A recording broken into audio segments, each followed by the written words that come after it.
Chapter 157. Don't get too excited, I'm just doing some experiments. Gohan lowered his head and glanced at Artoria's infinitely beautiful body. Of course, the scenery here is also very good. Experiments? Military Governor, what did you find? Magic Pen was probably the calmest of them all, and he really believed what Gohan said. He was the one who was doing experiments. Some very interesting discoveries, such as here. Gohan pointed at Artoria's chest where her heart was. There is a wound the width of 2 fingers here, and it seems like something has drilled into her wound. Everyone knew that a girl's heart was soft, so Gohan's finger rubbed on Artoria's big meat bun.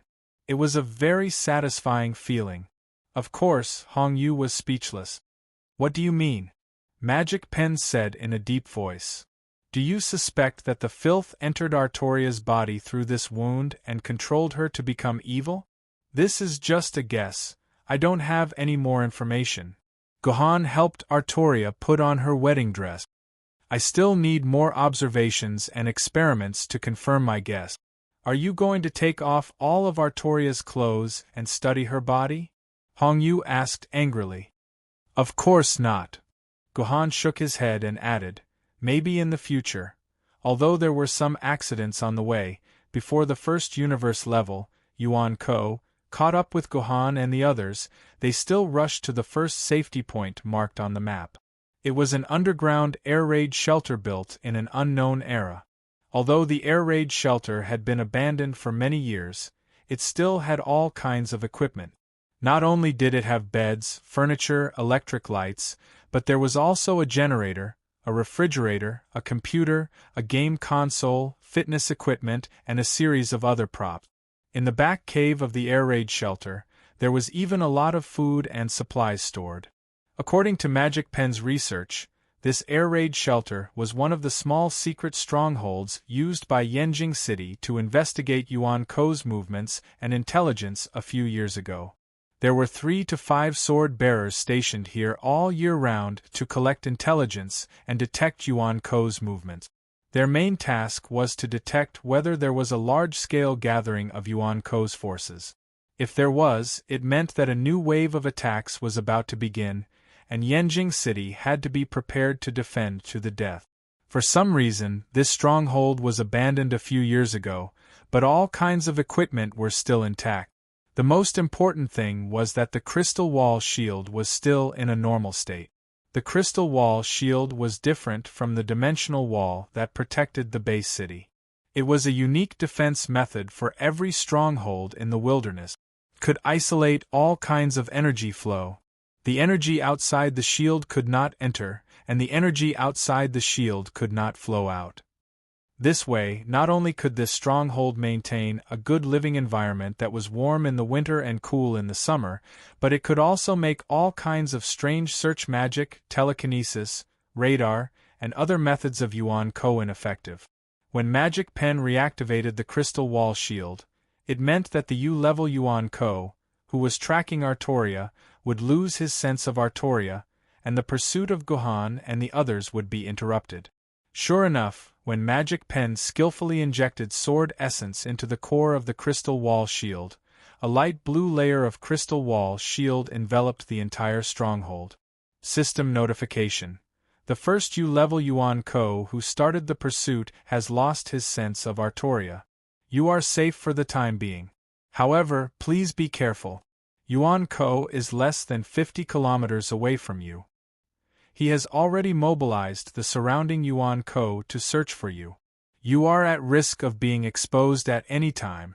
The crystal wall shield can isolate long-distance energy communication, but it can't isolate Yuan Ko from searching with his naked eyes. Therefore, it is not safe for Gohan and the others to stay here. After a short rest, they must find a way to leave this place and get away from that U-level Yuan Ko. Sikong, as usual, go and fix that communication device. Magic Pen found a set of communication devices left here, but this set was the same as the one in Wudongju Zone. It was damaged and needed to be repaired. While Yu Sikong was repairing the communication device, Gohan looked at Artoria in his arms and sighed. This girl's white wedding dress was still pure white, and in about 10 minutes, it would completely turn black. At that time, a new battle would begin. Here, didn't you want to drink water? Hong Yu handed a bottle of Laozhan white snake grass water to Guhan. This was a magical drink that made people feel as if they had reached the end of the world and the universe had exploded. It was said that before the apocalypse, this drink was voted as the most disgusting drink in China. Other than those who liked novelty, very few people were interested in Laozhan white snake grass water. Therefore, this drink didn't sell well and was on the verge of bankruptcy. However, with the beginning of the apocalypse and the appearance of the sword bearers, the scene changed dramatically. There was a sword wielder who was facing an attack from a Yuan Shen that was far more powerful than him. He was already on the verge of death when he found a bottle of Lao Mountain white flower snake grass water and drank it in one gulp. Therefore, the sword bearer's combat power instantly increased by 10 times and killed the powerful Yuan Ko with one strike. Well, those were just the manufacturer's advertisements. In terms of actual effects, the sword bearers all reported that after drinking the Laozhan white flowered snake grass water, they would be able to focus their attention and instantly change their mental energy. In short, it would make their entire body become excited, and their combat strength would more or less increase. Therefore, this Laozhan white snake grass water became a must-have drink for the sword bearers in the wild. This small stronghold was no exception, and there were more or less a few bottles left. Thank you. Guhan took the bottle and drank it in one gulp. He felt as if he was floating in the air. What a magical taste!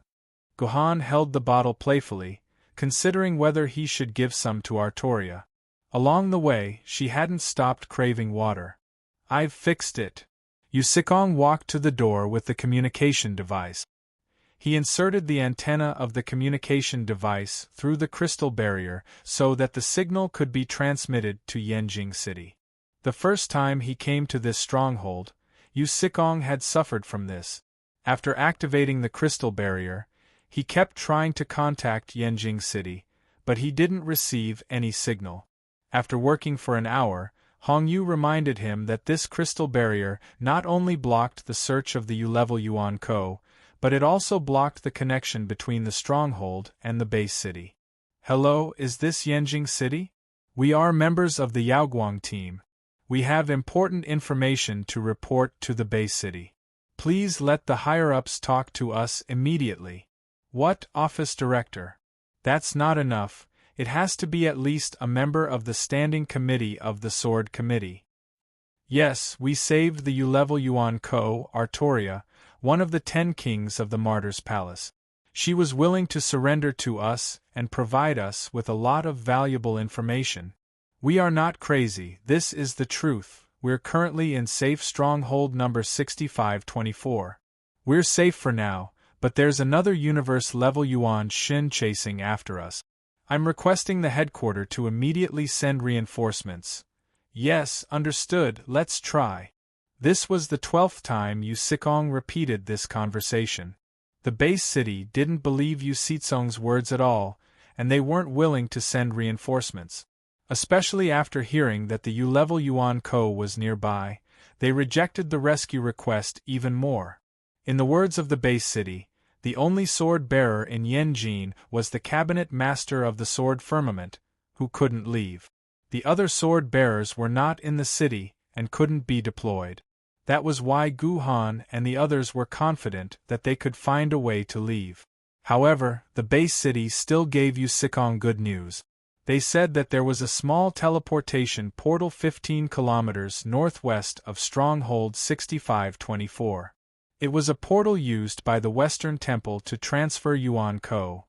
During the previous investigation, the sword bearers had found it and recorded the information. The teleportation portal was used by the Western Temple to transfer troops quickly. They had set up many such portals in various parts of the world, so they could quickly transfer troops all over the world. However, this teleportation portal wasn't only used by the Western Temple's Yuan Ko, but also by the sword bearers. Gohan and the others could use this portal to teleport to other places thousands of kilometers away. In short, it was the best way to escape from the U-level Yuan Ko. It was also the only way. System notification, Mission 7, Escape from the Pursuit completed. You have reached the first safe point and contacted Yanjing City. You have obtained a way to escape from the pursuit.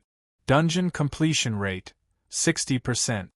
System notification, Mission 8, Go through the small teleportation portal. Go through the small teleportation portal to the next safe point. Please note that Yuan Ko has set up a protective force near the teleportation portal. Please do not get entangled with them. Special reminder, it is recommended to confirm King Arthur's status before you leave. Everyone, let's release the Sword Maidens again. It's time again. Magic Pen was the first to release the Sword Maidens, followed by Yu Sikong, Yu Siu Hongyu, and Steel Melon Meat Bomb. They formed a circle and surrounded Gohan and Artoria. Military Governor, don't waste time. The most brutal battle is about to begin. Magic Pen said in a deep voice. I understand. Gohan nodded. He put down Artoria and held the King Yu sword tightly in his hand. At this moment, Artoria's wedding dress was completely black. It was just like her pupils that suddenly opened. Chapter 158. Sect Master. Magic Pen's team has already come out of King Arthur's betrayal. Tai Peng, the person in charge of intelligence for Yaoguang's sword faction who had appeared in Chapter 27, hurried to Yaoguang's side and slowly reported the latest information. Yaoguang hung up the call on his personal terminal. I know. I just hung up the call with Magic Pen. I know the situation of this clearing. You don't need to waste time. Just repeat it to me. Yaoguang waved his hand. Tell me, what's the situation with 9 States Sword Faction and Heng Mountain Sword Faction? Yes. According to our insider information, 9 States Sword Faction and Heng Mountain Sword Faction are like us, still stuck at the 60% progress bar. However, I heard that 9 States Sword Faction invited Watermelon Gentleman, who ranked first in the list of famous swords, virtual list, to join the clearers. It was said that the first time they besieged the corrupted Artoria, they fought for a full 30 minutes and took away 40% of her HP. That's twice our team's HP. Tai Peng's eyes shone. Sect Master, Steel Mang told everyone that this military governor is capable, but he doesn't know how to command. From the beginning to the end, it was Magic Pen who commanded. We paid such a high price and used a sword mark crystal worth tens of millions to give to him. Will this deal? That's not something you should be concerned about. Yaoguang threw a book in his hand to Tai Peng. Go, put him in the sect's treasury. The sect's treasury was a building that every sect must have. There were many good things in the game stored inside. However, these things were not refreshed by the game itself. Instead, they were placed there by the management to reward their own sect members. By completing various sect quests or helping the sect achieve certain achievements that would increase their reputation, they could obtain some sect contribution points. These contribution points could be used to exchange for various items in the sect's treasury. This was one of the benefits of the sect. This is? Tai Peng took the book and looked at it. The words, Heaven-Reliant Sword, were written on it. Strange. When did Sect Master get the token of Heaven-Reliant Sword? Why do you want me to put it in the sect's treasury? Tai Mang shook his head in confusion. Sect Leader, how many sect contribution points is this book worth? Tai Mang chased after Yaoguang and asked. That's quite a lot. Just set it at 1 million sect contribution points. Ha ha ha. Yaoguang laughed and left, leaving behind a confused Tai Peng. 1 million sect contribution points? My Emperor's Sword of Firmament, this should be the most expensive thing in the treasury. The problem was, this was merely a treasure sword level keepsake, and it wasn't even a complete set. Even if she was number 1 in the treasure sword level, it wouldn't be worth more than 1 million. Lord Magic Brush has only accumulated less than 600,000, right? Is there anyone who can exchange for this token? Boss Military Governor, add me as a friend. I'm very strong. Boss Military Governor, add me as a friend. I have a younger sister who adores you. She really wants to meet you. Boss Military Governor, do you need a leg pendant? I'm a super leg pendant that adds 100 points of luck. After exiting the instance dungeon, a series of messages flooded Gohan's screen. After joining Yaoguang Sword Sect, a large Sword Sect chat channel appeared at the bottom of his line of sight. A series of golden words with the words Military Governor continuously refreshed Gohan's sect chat channel. It was like Tetris at 100 times the normal speed.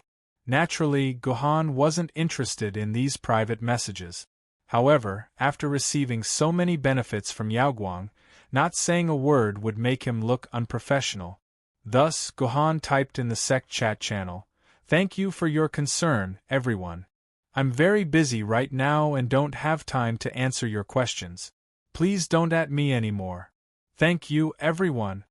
Then, he turned off the sect chat channel. Out of sight, out of mind. That message was quickly refreshed like a sea. God knew how many people saw Gohan's message. The battle with the defiled Artoria before leaving the instance dungeon had exhausted Gohan from head to toe. After the instance dungeon, many things had accumulated in Gohan's mind. The fire that was seduced by Artoria had exhausted Gohan. He didn't want to stay in the game anymore. He wanted to return to reality to rest. Right, it seemed that Yuzhong University had classes tomorrow. Gohan had to go. Every Yuzhong University class was extremely important and he couldn't miss it. Therefore, Gohan sent a message to Magic Pen and Yaoguang, explaining that he had something urgent to do tomorrow and couldn't participate in the instance dungeon raid. After that, he clicked on the exit interface and prepared to leave the game. Suddenly, a call came in. Gohan looked at it and saw that it was from Yaoguang. "Hello, is this Mr. Military Governor? I've heard about the situation in the instance dungeon from Magic Pen. Thanks to Mr. Military Governor's excellent performance, the battle this time lasted 15 minutes longer than the last time. Thank you for your hard work, Mr. Military Governor." "You're welcome. I'm just doing my part. Besides, this is just an experiment. If there are no accidents, the next time I'll be able to pass 60%. "Is that so? Then Yaoguang thanks Mr. Military Governor in advance. I'll wait for Mr. Military Governor's good news." At this point, Yaoguang paused. "Right, since this is your first day in our Yaoguang Sword Sect, Mr. Military Governor, you should take a look around and explore more. Especially our sect's treasury. There are many rare treasures. Maybe there's something that Military Governor wants. Here are some sect contribution points. Mr. Military Governor, don't be shy. Take them and use them. You can exchange them for anything you want." After saying that, Yaoguang hung up the call. Gohan could hear hurried footsteps coming from beside Yaoguang. It seemed that someone was looking for Yaoguang. System notification. Your sect master Yaoguang has given you 1 million sect contribution points. You can use the sect contribution points to use in the sect. He actually gave 1 million. Gohan once again expressed his admiration for Yaoguang's generosity. This was 1 million sect contribution points. Ordinary sect members would only accumulate tens of thousands of points after working hard for their entire lives. Yaoguang had given him 1 million in one go. Was he not afraid that he would empty out the sect's treasury? Gohan shook his head.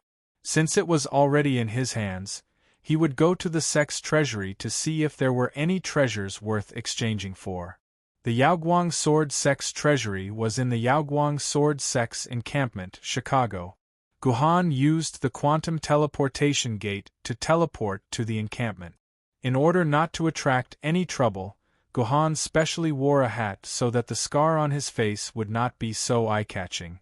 In the encampment, members of the Yaoguang Sword Sect came and went in a hurry. No one noticed Gohan wearing a hat. Very smoothly, Gohan arrived at the sect's treasury.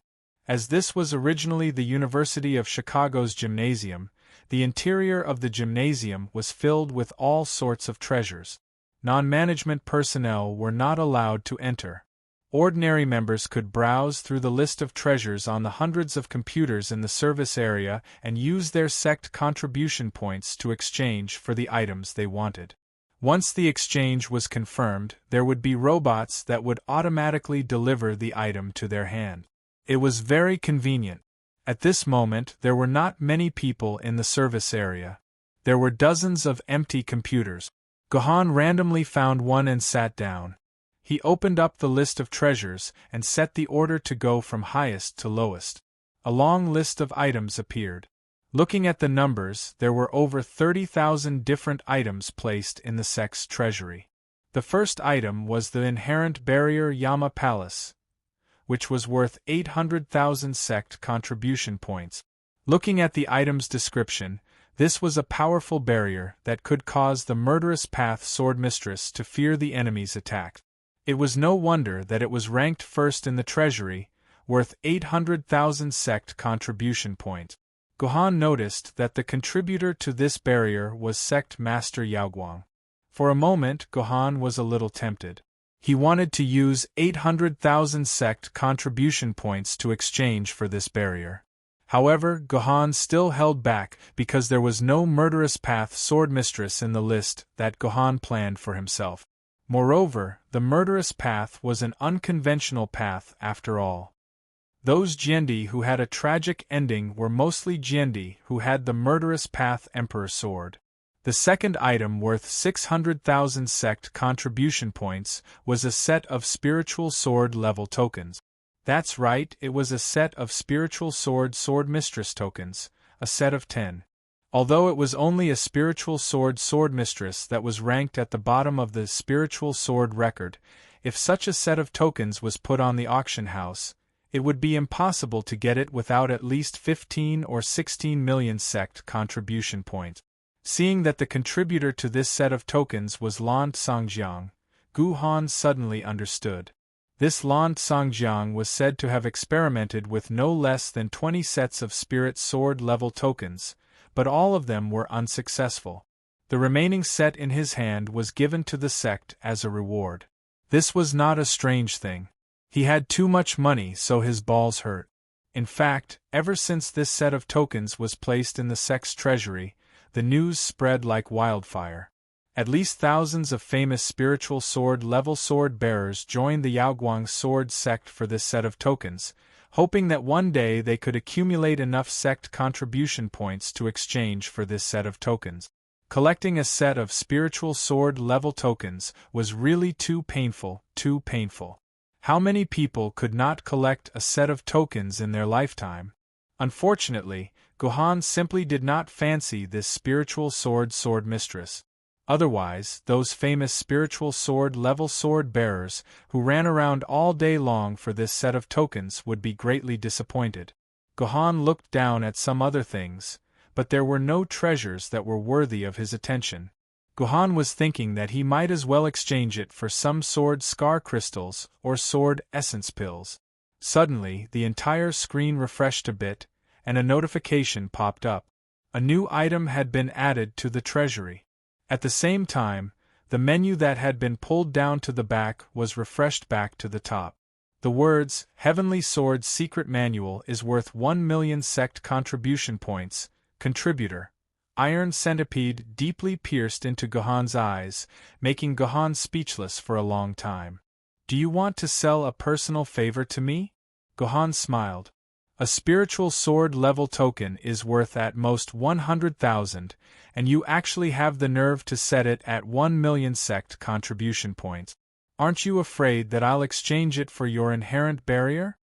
Yaoguang, oh Yaoguang, you really think highly of me, Gohan. Without any hesitation, Gohan decisively clicked on the exchange button for the Heavenly Sword's secret manual.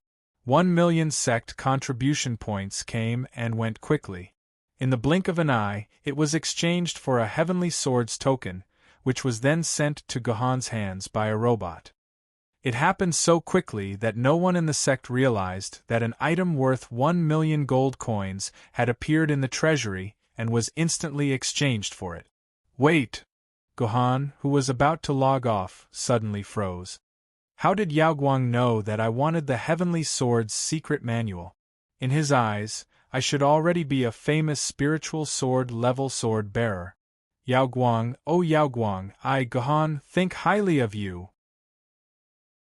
Chapter 159. When Guhan woke up from his sleep, he felt something soft on his face. There was also a magical smell that rushed into Guhan's mouth and nose. When he opened his eyes, he saw a small but wrapped in a blue and white striped cotton underwear. It just happened to sit on Guhan's face. Guhan was actually drugged and raped. Qingpin, you've gone too far. Once again, he grabbed Qingpin's neck and turned her to face him. Sure enough, this cute girl was still dreaming. There was a drop of sparkling saliva hanging from the corner of her mouth. Accidentally, this droplet of saliva dripped into Guhan's mouth. I'm too lazy to care about you. Guhan threw Qingpin back on the bed. He found that the clothes on his lower abdomen were wet. It was probably caused by Qingpin's saliva. Guhan shook his head and opened his wardrobe. He planned to change clothes for himself. However, he was surprised to find that the wardrobe that originally contained underwear had been replaced with socks and underwear. Guhan opened a few more wardrobes, but he didn't find any underwear. Mei Yun, where's my underwear? Guhan shouted unhappily at the living room. When Mei Yun quickly ran in. When she saw that Guhan was looking for clothes, she apologized repeatedly. I'm sorry, master. Your wardrobe is too messy. Mei Yun took advantage of the time when you were playing games to tidy it up for you. Forget it. Find my underwear. Guhan knew that Wen Mei Yun was just fulfilling her duty, so he didn't say anything more to Wen Mei Yun. Yes, master. Mei Yun has put all your undergarments into the wardrobe below. As she spoke, Wen Mei Yun bent down and opened the clothes below to look for undergarments for Guhan. As a result, this posture caused Wen Mei Yun's maid dress to be affected by gravity, and it very naturally slid down.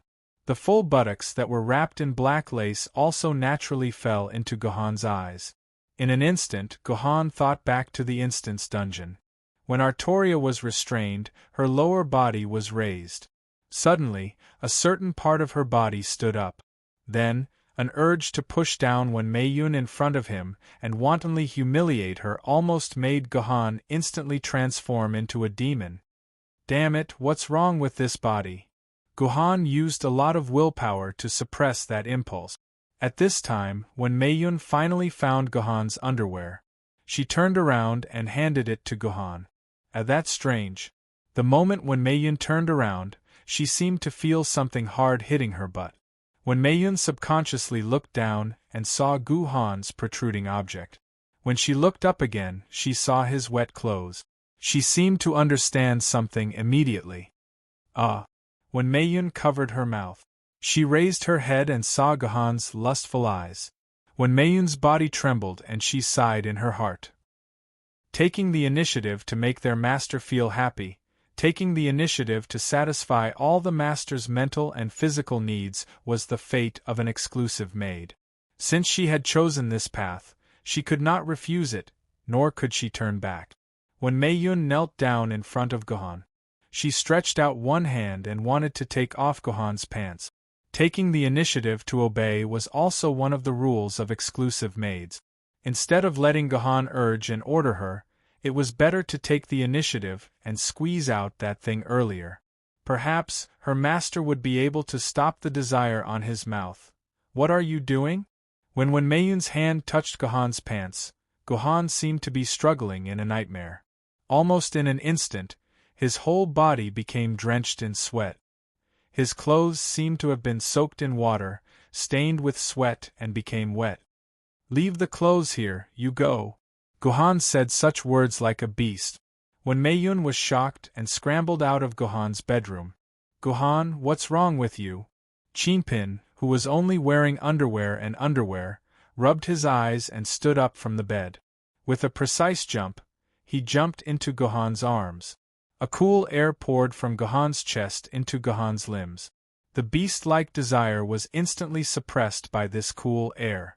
Gohan also woke up from the nightmare. Chinpin, thank you. Gohan hugged Chinpin tightly in his arms and fiercely rubbed against him. If it wasn't for Chinpin just now, Gohan would have suspected that he was going to turn into a beast. It hurts, Stinky Gohan, you're hurting Chinpin. Gohan's mysterious ancestor left 3 secret manuals for Gohan. Everyone knew about the first one.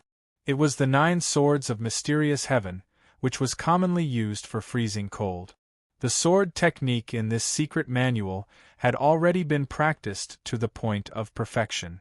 It had reached a higher level and was exquisite. This was also the foundation of Gohan's ability. The second one was known to everyone in the previous chapters. It was called 3 Green Lotus Swords. It was the sword technique that Gohan was currently practicing.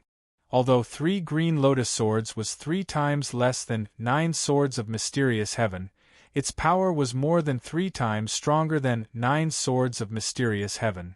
Once Gohan mastered it, as long as he had enough sword essence, he estimated that he could use 3 Green Lotus Swords to fight all sword-bearers below the Emperor's sword level without a problem. Even Emperor's sword-level sword-bearers might have a fighting chance. However, 3 Green Lotus Swords was far more difficult than 9 Swords of Mysterious Heaven. Gohan only spent 7 years to master 9 Swords of Mysterious Heaven. However, 5 years had passed since then, and he hadn't even finished practicing the general principle of the 3 Swords of Green Lotus once. More than half of the acupuncture points were still unable to be broken through. This situation changed after Gohan became the sword holder. With the increasing amount of sword essences, Gohan had more and more sword essences to break through these meridians. Some of the meridians that he couldn't break through in the past had also been forcibly broken through. Seeing that Gohan was about to master the general mental cultivation method of the 3 Green Lotus Sword style, when he was about to reach the entry level of the sword art, the problem of his body being unable to control his desire appeared. Yes, Gohan suspected that the reason why his body was in such a situation when he was facing Artoria and when Maiden was because his 3 Green Lotus Swords was getting more and more profound. The sword technique 3 Green Lotus Swords was very clear. Green Lotus Hellfire, Hellfire Green Lotus. Hellfire rages, heart springs boil. Hellfire is not extinguished, sword technique is not complete. It seemed that if he wanted to master Green Lotus Swords, there would be hellfire. But if he did not extinguish the hellfire, he would not be able to master the sword technique. This was really a contradictory proposition. Today was the second day of class for Gohan, Song Hama, and the others. Song Hama had been waiting for Gohan at the entrance of Yuzhong University. Of course, he was not tired. He was held in Cast Cloud Iron's arms, enjoying the warmth. But it was not until the class was about to start that Gohan rushed over, feeling a little tired. Toad Song. Sister Cast Cloud Iron. Hello. The first person to greet them was not Gohan, but Chinpin, who was in the infant pouch on his chest. She waved her little hands and greeted Song Hama and Cast Cloud Iron. After Gohan fainted in the battle and was admitted to the hospital, Song Hama, Fleeting Time Lin, and their Lady of the Sword played with Penniless Sword for a long time. They even brought Penniless Sword out for a meal at Chanel. Thus, Penniless Sword became familiar with Song Hama and the Cloudcast Steel. Chinpin, you have become cuter again.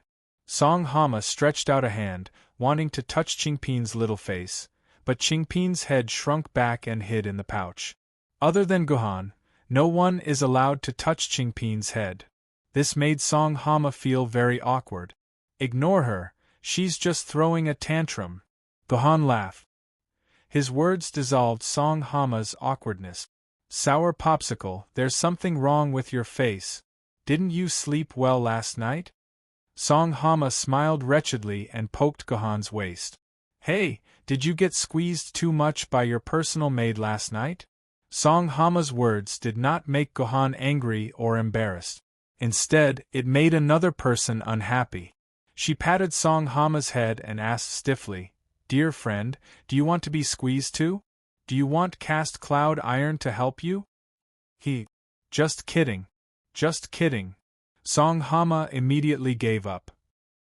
With Cast Cloud Iron and Song Hama's entire family around, Song Hama's personal maid was very comfortable and safe. She did not have to worry about her chastity. However, it was said that Song Hama's personal maid was not very happy about this. She felt that this deprived her of the opportunity to soar in the sky and become a phoenix, successfully changing from a personal maid to a mistress. Everyone has their own thoughts and pursuit. We cannot use the moral high ground to make irresponsible remarks. Gohan and Song Hama talked to each other as they arrived at the classroom. After a while, the form teacher, Luo Fan, also entered the classroom. However, when Luo Fan arrived, Liuyan Ling, one of the three people from before, did not appear in the classroom. Ahem, Ao Lin has something to attend to today. She won't be able to attend class today. She has applied for leave from me, so there will only be 29 students in class today. Luo Fan's first sentence made it clear that Fleeting Cold would not be able to attend class. Regarding this, the students began to discuss. Asking for leave on the second class of the semester, this Ao Lin was really arrogant. However, when they thought about how she was already a sword wielder and possessed such a powerful Tianwen sword, such an arrogant reason seemed to be very normal. Even the form teacher was only a sword wielder. How much restraint could such a class have on Ao Lin? Although the rules of this world were strict, geniuses could always be treated with tolerance. Regarding Ao Lin's absence, Gohan expressed that he was very happy. After all, he still owed her 3 million. The income from yesterday's strategy posts had plummeted to less than 200,000. After returning the 7 million to the school's hospital, Gohan's accumulated savings were less than 2 million. He really could not return Liuyan Ling's fees in such a short period of time. At the same time, the form teacher, Luo Fan, stood on the podium and said the main topic of this class. Today we will learn how to leave a deep sword mark. Chapter 160. As we all know, after a sword maiden is synchronized, it's a one-time deal. There's basically no possibility of a replacement, unless you can get your hands on a peerless divine item like the green silk cutter. Luo Fan said on the podium, his spittle flying everywhere. Then, after a sword maiden is synchronized, is there any way to further improve the sword maiden's strength? Of course there is. Luo Fan slammed the table fiercely, expressing his imposing manner. The method is to use deep sword scars.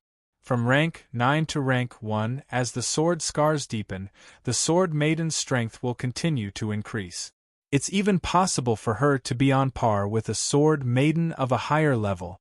Sword scars are sword-shaped creations produced in the sword maiden's body after the sword maiden and the sword wielder are synchronized. Under the control of the sword wielder, it can travel between the sword maiden and the sword wielder's body. Through the sword scars, the sword maiden can be commanded, contacted, and so on. I believe everyone understands this very well, so I won't explain further. The so-called deep sword scars is to strengthen the sword maiden's body and abilities with the power of the sword maiden, which is represented by the sword scars, so that the sword maiden can be more powerful. There are many benefits to deep sword scars. First, after deep sword scars, the sword maiden's basic attributes such as attack, defense, and agility can be increased, so that the attack power of 100 quarks of sword essence will be greater, the energy of the defensive shield will be greater, and the dodging ability will be higher. Second, after deep sword scars, the sword maiden's physical fitness will be improved by a considerable amount. For example, if a sword maiden without deep sword scars can lift a motorcycle, then a sword maiden with deep sword scars of rank 1 will be able to lift an SUV. According to experimental calculations, Each deep sword scars can improve the original basic physical fitness by another 20%. Don't underestimate this 20%. After 9 deep sword scars and reaching the limit of rank 1, compared to the original physical fitness without deep sword scars, the original physical fitness will be improved by a full 5 times. This is almost like a complete transformation. Third, every 3 deep sword scars can activate the skills contained in the Sword Maiden's body. All of you who play Sword Maiden online know that in the game, there are 4 skills: basic skills, passive skills, advanced skills, and ultimate skills. It was the same in real life. Sword Maiden also had 4 skills. However, they can only use the weakest of their basic skills. As they continue to deepen their mastery, their skills will also be unlocked. Once they unlock their ultimate skills, the power of the Sword Maiden will become extremely terrifying. For example, my teacher's Blazing Brilliance sword. Once it reaches the first rank, it will unlock a powerful ultimate skill, Son of Heaven's Death. TSK. After using this skill, Blazing Brilliance will be immune to all debuff skills. All attack power will be increased by 200%, and durability will be maintained at 5%. The sword mistresses of the surrounding party members will also be able to increase their skills by 30%, and similarly, their durability will be maintained at 5%. No matter how bad the situation is, as long as Lai Huang uses the death of the Son of Heaven and State, it is possible to reverse the entire situation in one fell swoop and eliminate all the enemies. Luo Fan said proudly. Teacher, your Empress Lai Huang is so powerful. May I ask if Empress Lai Huang has already unlocked her ultimate skill? In the classroom, a student raised his hand and asked. Well, just a little bit more. Just a little bit more. A drop of sweat appeared on Luo Fan's forehead. It was not as simple as just a little bit more. Forget about the ultimate skill, even if it was an advanced skill. His Blazing Brilliance had not been unlocked in time. Cough, cough. Next, I will talk about the method of deep sword scars. This is also the most important part of this lesson. Now, everyone, stand up and follow me to the cultivation classroom. The cultivation classroom was very big and very spacious. There was nothing inside, only mattress-sized cushions on the ground. Counting them, there were exactly 30 of them. One for each student, so it was perfectly fine. Now, I will explain to you how to deep sword scars. However, I need a student to cooperate with me. Is there anyone who is willing to cooperate with me? Luo Fan asked with a smile. Many students who were diligent in their studies raised their hand. However, Luo Fan's eyes did not even stop on them. He directly looked at Gohan, who was hiding at the back without saying a word. That last student, I see that you are not enthusiastic. How can this be? Come over to me and help me demonstrate the process of deep sword scars. Luo Fan definitely called out Gohan's name on purpose. He still had a deep grudge against Gohan for scamming him of more than 80,000 at Chanel. Since Gohan's name was called out, Gohan did not hesitate and directly walked to Luo Fan's side. Anyway, Gohan had already memorized the method and process of deep sword scars in real life. He was very experienced. Even if Luo Fan tried to play some tricks, Gohan was not afraid of him. Student Gohan, sit here. And your sword lady, cute Lady Chinpin, don't always stay in Student Gohan's pocket. Come out more often. Come, Chinpin sword lady, sit opposite Student Gohan. Try to be as close to Student Gohan as possible. Students, don't laugh. This distance is very important. Don't let the sword lady be too far away from your body. This is because there is a distance limit when you control the sword scars. Once the distance is too far, the sword lady will not be able to cooperate with you, and you will be in trouble. Yes, very good. Student Gohan, Lady Chinpin, this is the distance. Student Gohan, then close your eyes and communicate with the sword scars in your purple mansion. When he asked Gohan to close his eyes and communicate with the sword scars, Luo Fan took out a small transparent bottle from his pocket. There was some powder inside. Students, this is the sword scars powder. Everyone is familiar with it. You should have it in the game and used it to make deep sword scars. However, the method of making deep sword scars in the game is simplified. You just need to throw the powder into your mouth and wait for the system to automatically make deep sword scars. But in reality, it is far more complicated than that. This is a set of meticulous work. However, the first step is the same. Student Gohan, please pour this bottle of powder into your mouth. Then, use your sword element to wrap this powder and transfer it to your purple mansion. This process must be done carefully. Don't be impatient. The sword scars powder wrapped by the sword element is as fragile as a bubble. If you are not careful, the powder will break and leak out. Young man, you can't get a wife if you are careless. Ha ha ha. The students laughed. Unfortunately, Gohan was not affected at all.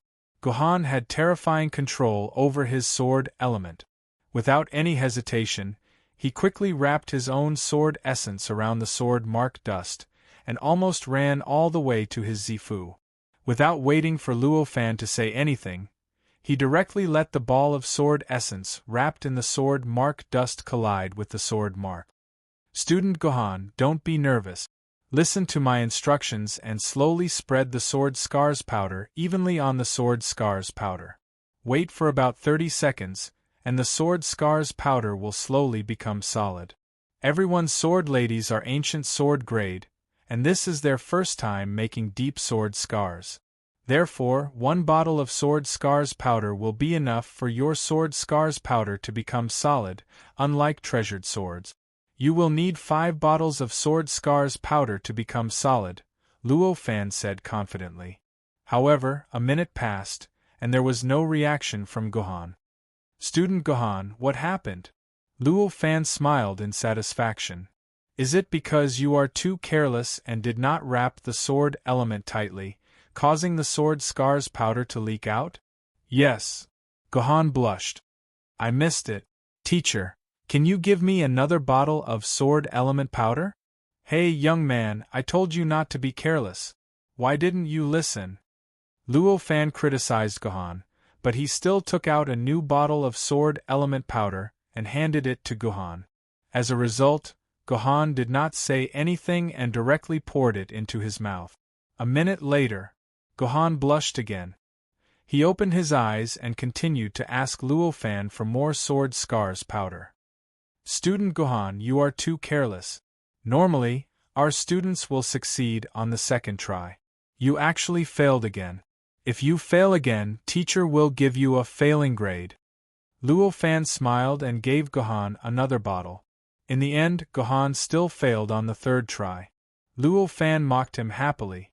This was the reason why Luo Fan wanted Gohan to be his prop and be the first to make deep sword scars.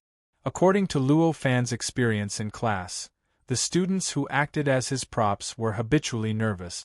It was very normal for things that could be done once or twice to be dragged out to 3 or 4 times. Luo Fan wanted to take this opportunity to make Gohan lose face. Well, compared to Li Xian's methods, Luo Fan's revenge was still considered a kind person. He only wanted to make Gohan fail a few more times so that he could criticize and ridicule him. In essence, there was no real harm to Gohan. Luo Fan gave him another bottle. This was the 4th bottle of sword scars powder that Gohan had used. However, this time Gohan still failed. The 5th time, he still failed. The 6th time, he still failed. The 7th time, he failed. The 8th time, he failed. The 9th time, he failed. By the 9th time, Luo Fan could no longer ridicule him. It was not difficult to use sword essence to wrap the sword scars powder. It was just like riding a bicycle. The first time might be difficult, but once you rode it a few times, it would be as easy as walking. Anyone who could become a sword bearer was not an idiot.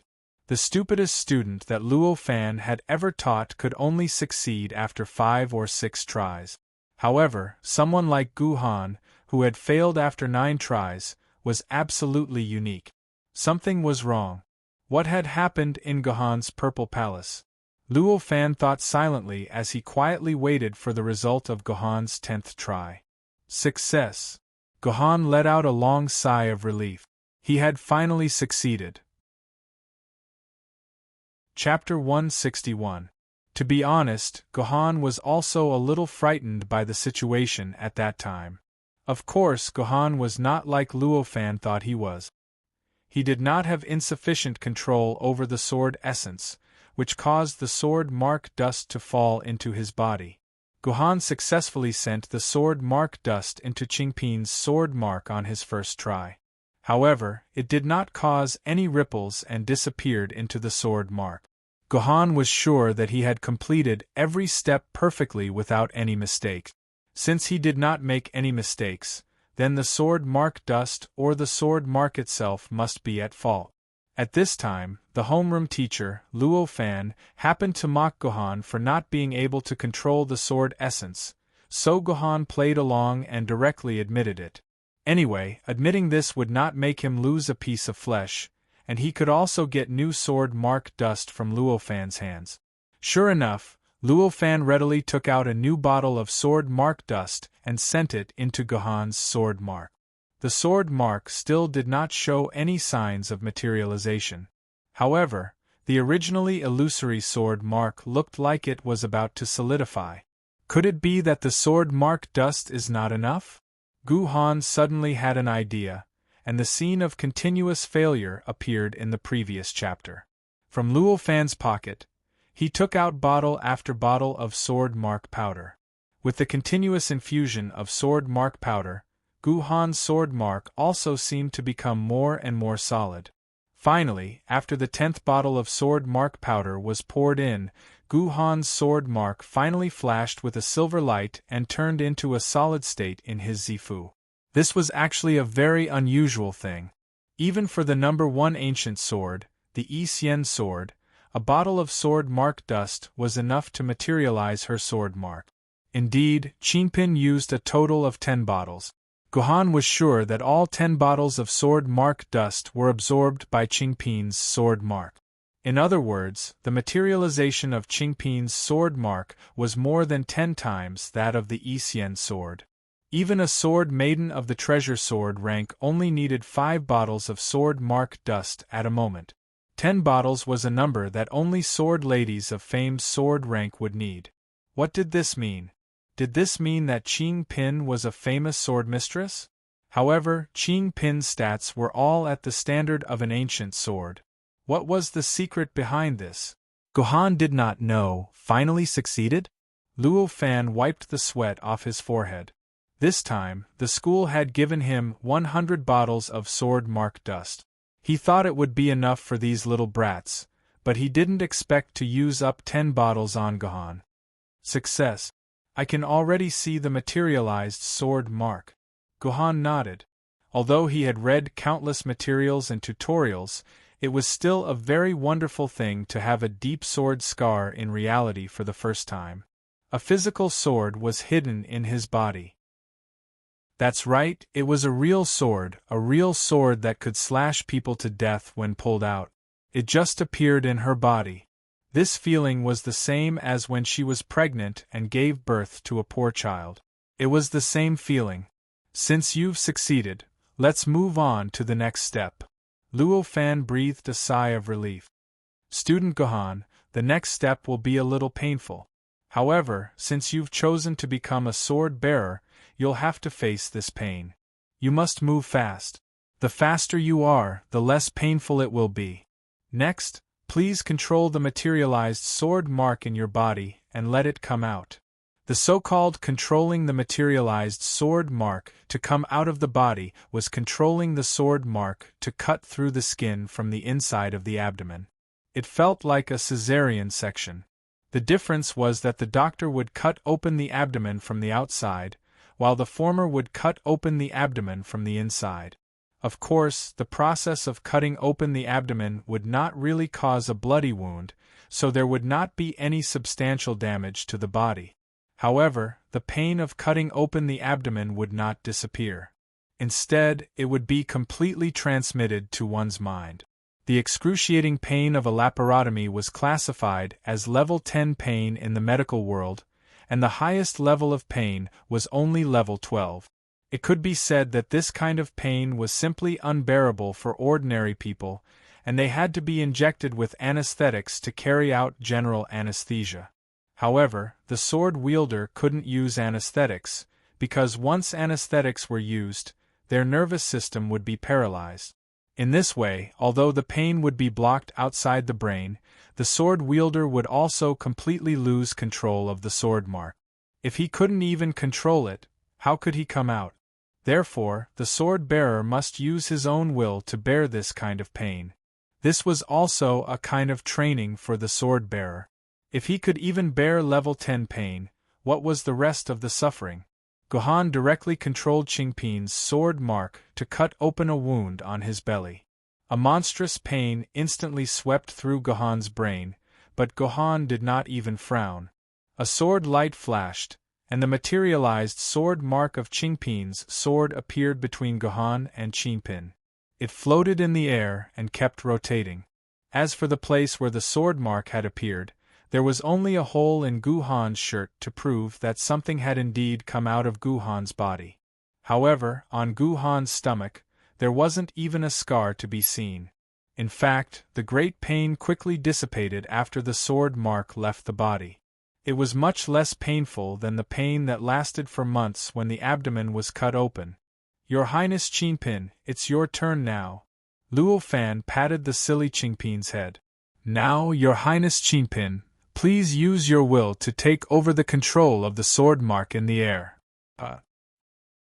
Qingpin thought for a while and closed her eyes. Guhan, who was controlling the sword mark, felt a familiar thought touching her will to control the sword mark.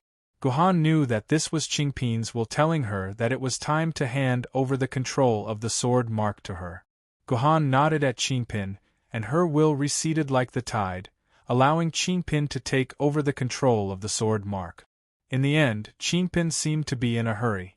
After Guhan's will receded, her will did not follow quickly. As a result, the materialized sword mark almost fell to the ground. Fortunately, at the crucial moment, Qingpin's will still took control of the sword mark and made it float in the air again. Your Highness Qingpin, please control the sword mark and let it pierce into your body. Luo Fan continued to guide. Of course, it will hurt a little, but I guarantee that it will not be as painful as when your sword holder Guhan was stabbed. When Qingpin's chubby little face heard that it would hurt, she immediately turned pale with fright and shouted at Guhan. Hey, Guhan will hurt. Guhan, Qingpin will hurt. When Qingpin spoke, the sword mark floating in the air also trembled. Following Qingpin's words, it moved up and down. It's all right. It's all right. What else could Guhan do? She could only stroke Qingpin's head to comfort him, while secretly praying that Qingpin would not screw up at this time. Oh! A few drops of tears squeezed out of Qingpin's eyes. After discovering that Guhan was not moved by her, she could only pull up the zipper of her crocodile clothes, revealing her small belly. Only now did Guhan realize that Qingpin, this adorable fellow, was actually not wearing anything inside her crocodile clothes. Her body was just bare inside. Cough, cough. Guhan took off her clothes, blocking a part of the line of sight that might see Qingpin's cute little belly. Qingpin controlled the materialized sword mark to approach her belly. When the tip of the sword mark was less than 1 centimeter away from Qingpin's belly, Qingpin raised her head, her eyes hazy with tears. Guhan, let's go home, okay? Even if Qingpin doesn't have a deep sword mark, it is still very powerful. Qingpin is the most powerful, let's go home, okay? As she spoke, Qingpin controlled the sword mark to move away from her body again. Then, she lay on the ground and rolled around, making a scene, just like a girl in a cartoon from 1,000 years ago.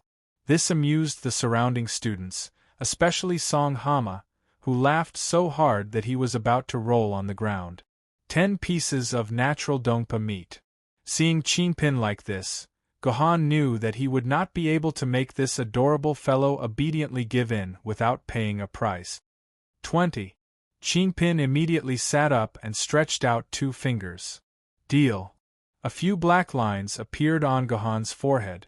The laughter of the surrounding students made Gohan want to return this adorable fellow again. 20.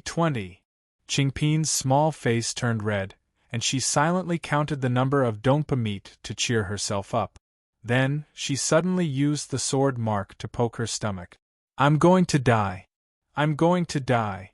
Chinpin cried out in pain and performed a fried dough twist on the mat. When Gohan took a closer look, he saw that the sword mark was still floating in the air, unharmed. It did not touch Chinpin at all. 30. Gohan's eyebrows began to twitch. When Chinpin heard this, she stopped rolling and sat up with a smile on her face. This time, Chinpin did not give Gohan any more trouble. The materialized sword mark was controlled by Chinpin bit by bit and stabbed into her stomach. During this process, beads of sweat the size of beans kept dripping down from Chinpin's forehead. Chinpin's underwear was also wet. It was obvious that Chinpin had endured an unimaginable amount of pain during this process. This made Gohan feel distressed from the bottom of his heart. He really wanted to immediately replace Chinpin and endure this kind of pain, but he could not do it. "Tonight, I'll let Chinpin eat 50 pieces of dongpa meat," Gohan thought silently in his heart. If we have the perspective of Chinpin's body, we can see that after the materialized sword mark was inserted into Chinpin's body, it immediately became illusory again.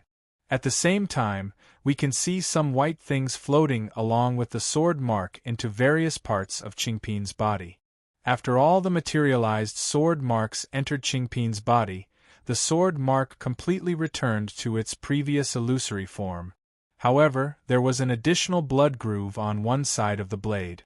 This meant that the sword mark had been completed and Chinpin had officially become a level 9 sword maiden. Very good. Now, Lady Chinpin, you can return the sword mark to your sword wielder. As soon as Luo Fan finished speaking, a sword mark shot out of Chinpin's stomach and then flew back into Gohan's body.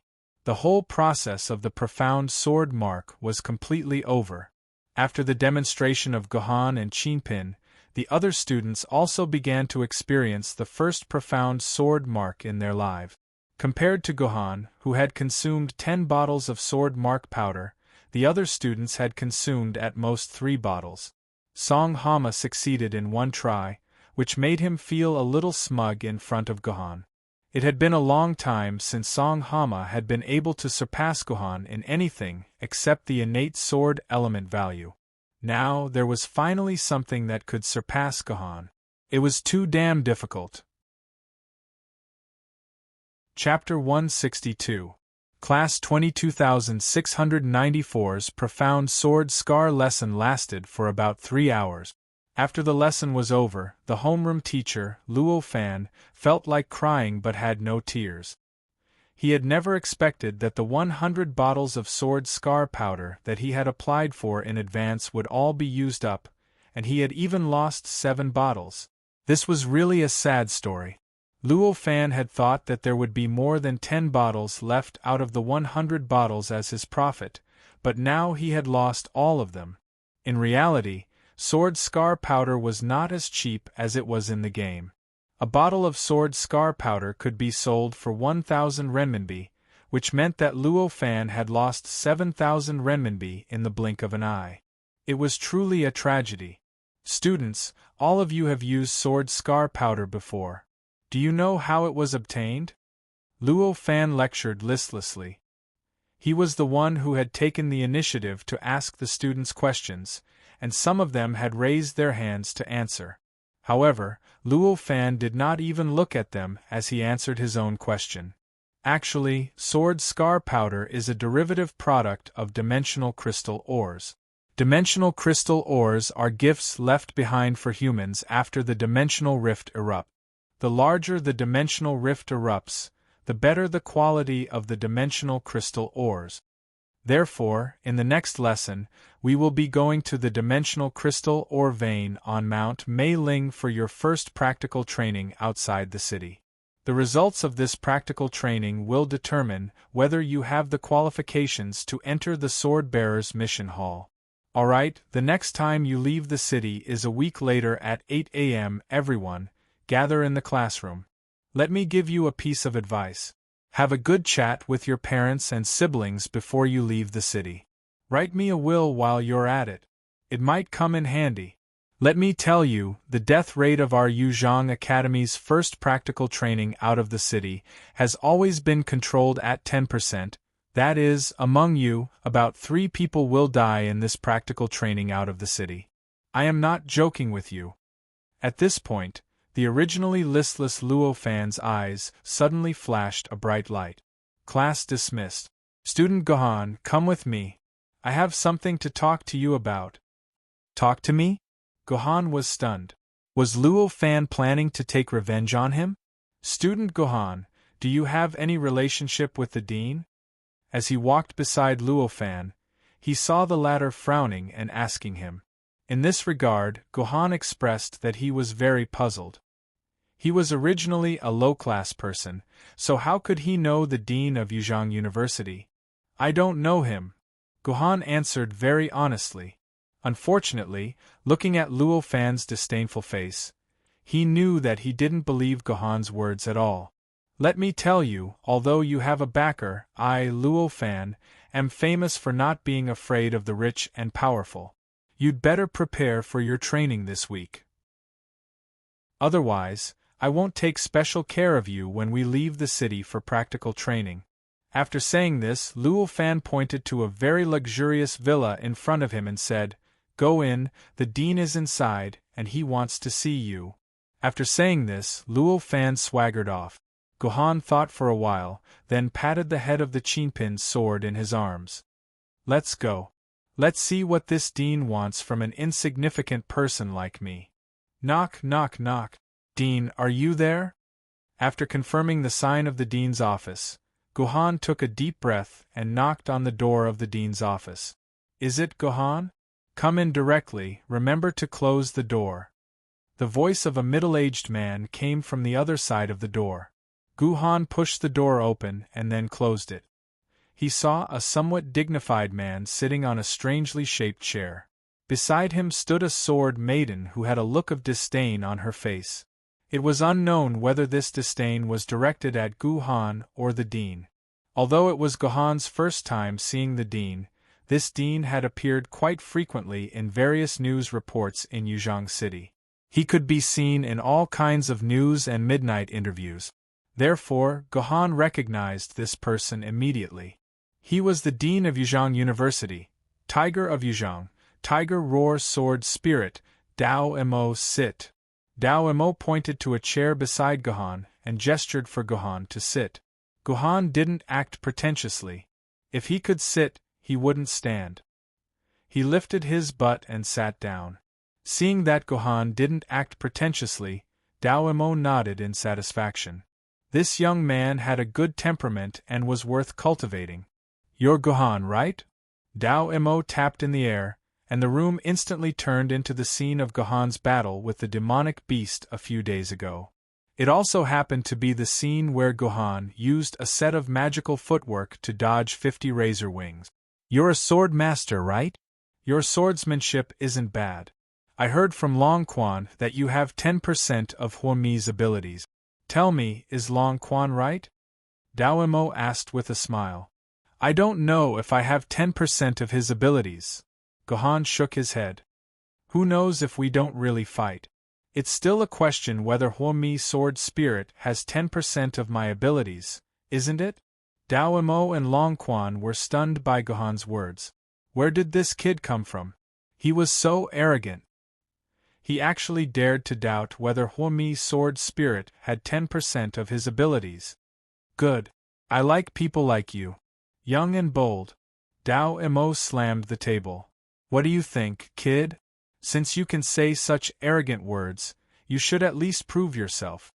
How do I prove myself? Gohan's eyes lit up. When he pointed out that he was a sword master and Huomi sword spirit, Gohan roughly guessed why this tiger of Yuzhong was looking for him. After all, the battle between Yuzhong University and Yanjing Academy had lasted for hundreds of years. The love story between them was famous far and wide. The entire human world knew about it and used it as a topic of conversation. More than 1,000 books were written about the palace fights between Yuzhong University and Yanjing Academy. There were even people who personified Yuzhong University and Yanjing Academy and made a whole series of cartoons called That Year in Yuzhong, That Year in Yanjing. They sold very well. Thinking of the upcoming 8 Academies tournament, Gohan naturally had the idea that the dean wanted to humiliate Yanjing Academy at the 8 Academies tournament, so he had the idea of targeting him. Gohan did not reject such a thing. In fact, he was even looking forward to it. As long as he could make a name for himself at the Octagon meet, all kinds of human resources might be tilted toward him.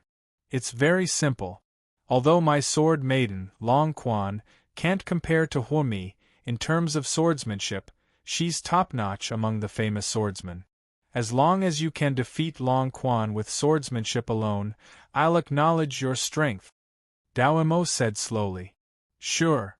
Gohan nodded and said, but what good will it do me to prove this? Dean, if there's nothing else, I'll be going back. Don't you dare. Daoimo slammed the table heavily. Of course there are benefits.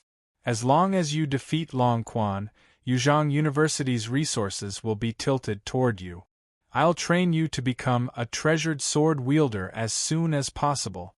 Then, you'll represent Yuzhong University in the Octagon meet. This is a rare opportunity.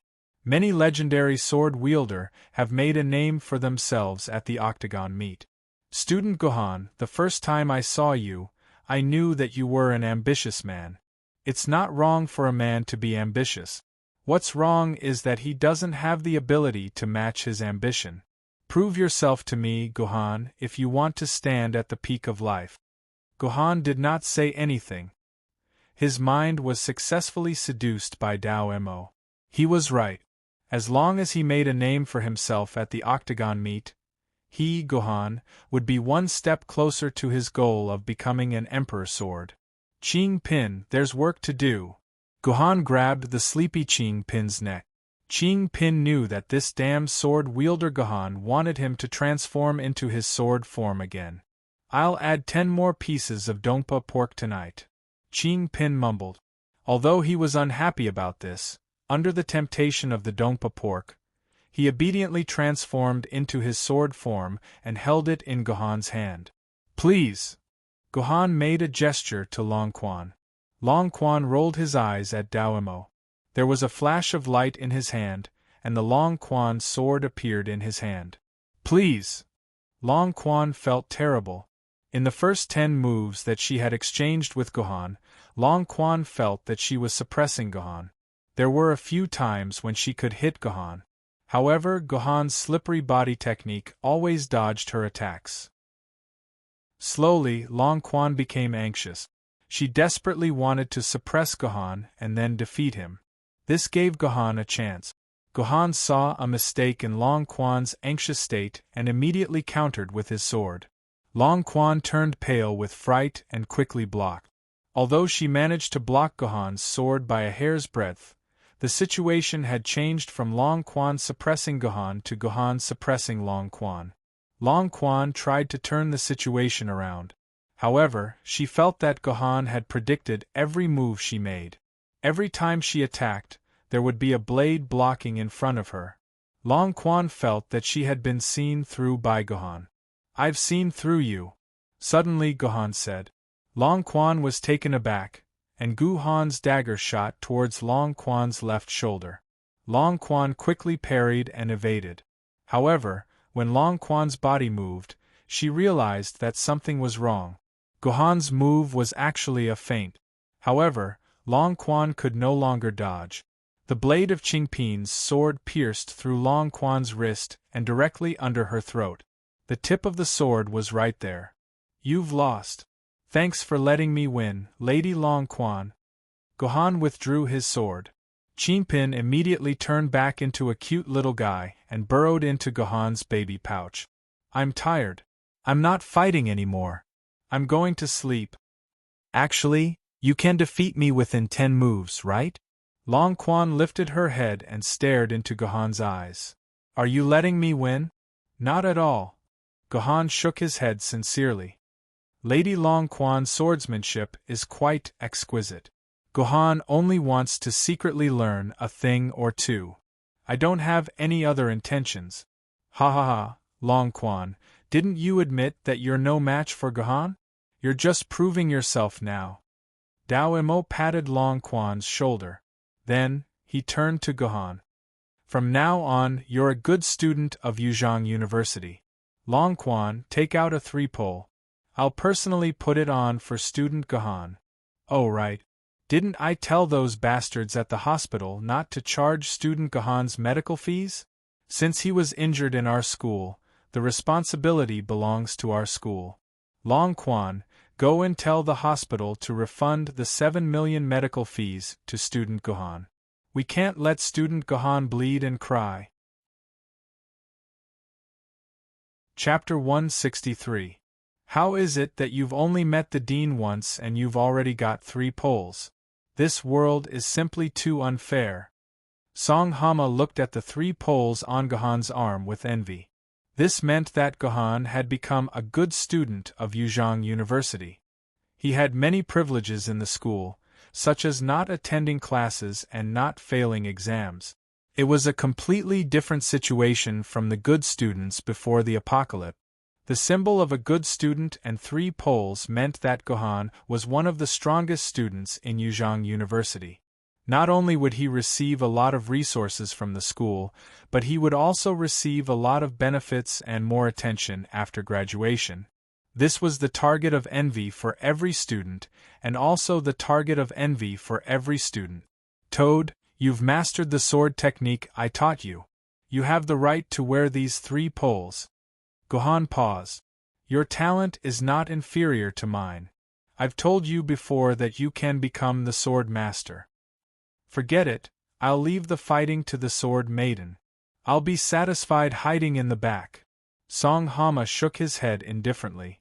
He did not have the courage or interest to fight on the front lines. That's right. With Cloudcast Iron here, you only need to cheer for him from behind, my dear friend. Cloudcast Iron patted his thick chest as a guarantee. His breasts rippled. By the way, Sour Popsicle, my mother hasn't seen you in a long time. When will you come to my house? Little Dragon and Little Rabbit want to play with you again, Song Hama suddenly said. Let's wait for a while. Gohan felt a headache when he thought of the King Arthur's betrayal dungeon. With this dungeon around, he would not be able to find time to do anything else in a short period of time. Dear Mr. Gohan, you have a refund of 6 million renminbi. It has been sent to your account. Please check it. At that moment, a refund message was sent to Gohan's personal terminal. It seemed like the hospital had refunded Gohan's medical fees at an extremely fast speed. It was not hard to imagine that a certain sword mistress must have placed a sword on some doctor's neck. After returning home, Gohan asked Wen Meiyun to buy a few 100 kilograms of pork and make 60 pieces of dongpa pork for Chinpin. It was a reward for Chinpin's hard work. Chinpin was very satisfied with Gohan's tactful action. He let go of the soft meat on Gohan's chest. Wen Meiyun responded and then stood beside Gohan, stuttering for a long time without saying a word. What's the matter? Gohan could tell that Wen Meiyun had something on her mind. Just say it, I'm not an unreasonable master. Yes, master, Meiyun wants to take half a day off. Half a day, just half a day will do. Meiyun has some matters to settle, please be merciful, master. Go. As long as you don't miss my Chinpin's dongpa pork, you can go. Gohan readily agreed to Wen Meiyun's request. From the looks of it, she most likely wanted to see her daughter. Wen Meiyun had been in Gohan's house for almost a week. It was quite hard for her to not see her daughter for a week. After Wen Meiyun finished making lunch, she thanked Gohan profusely and left. Chinpin ran to the living room to watch cartoons after eating his fill. Gohan sat alone in his room and searched for information about King Arthur on the internet. Beep beep. A crisp sound rang out. This was the sound of a message popping up on QQ. It had been more than 1,000 years, and everything had changed except for the QQ notification sound. Gohan opened the message and saw that it was a player called That Instant Look Back in the forum's expert player group. He had sent a message to Gohan with only a few words. "I've found the thing you want." That Instant Look Back was a guy who didn't speak much in the expert player group.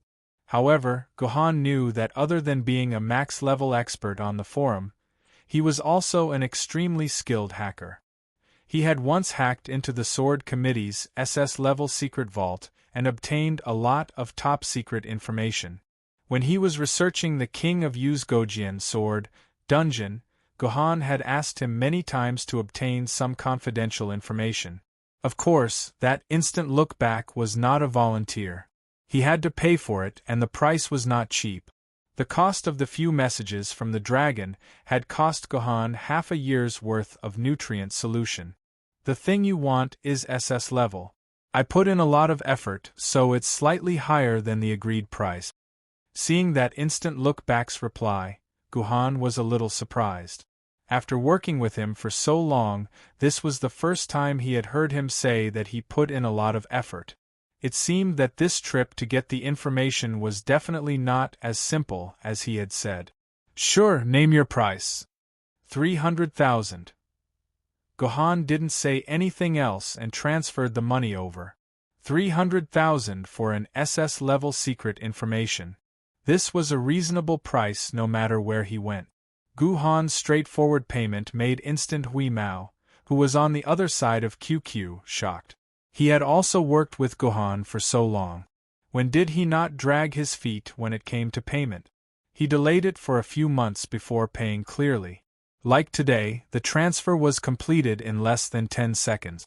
However, this was the first time in his life that he had hesitated for a long time.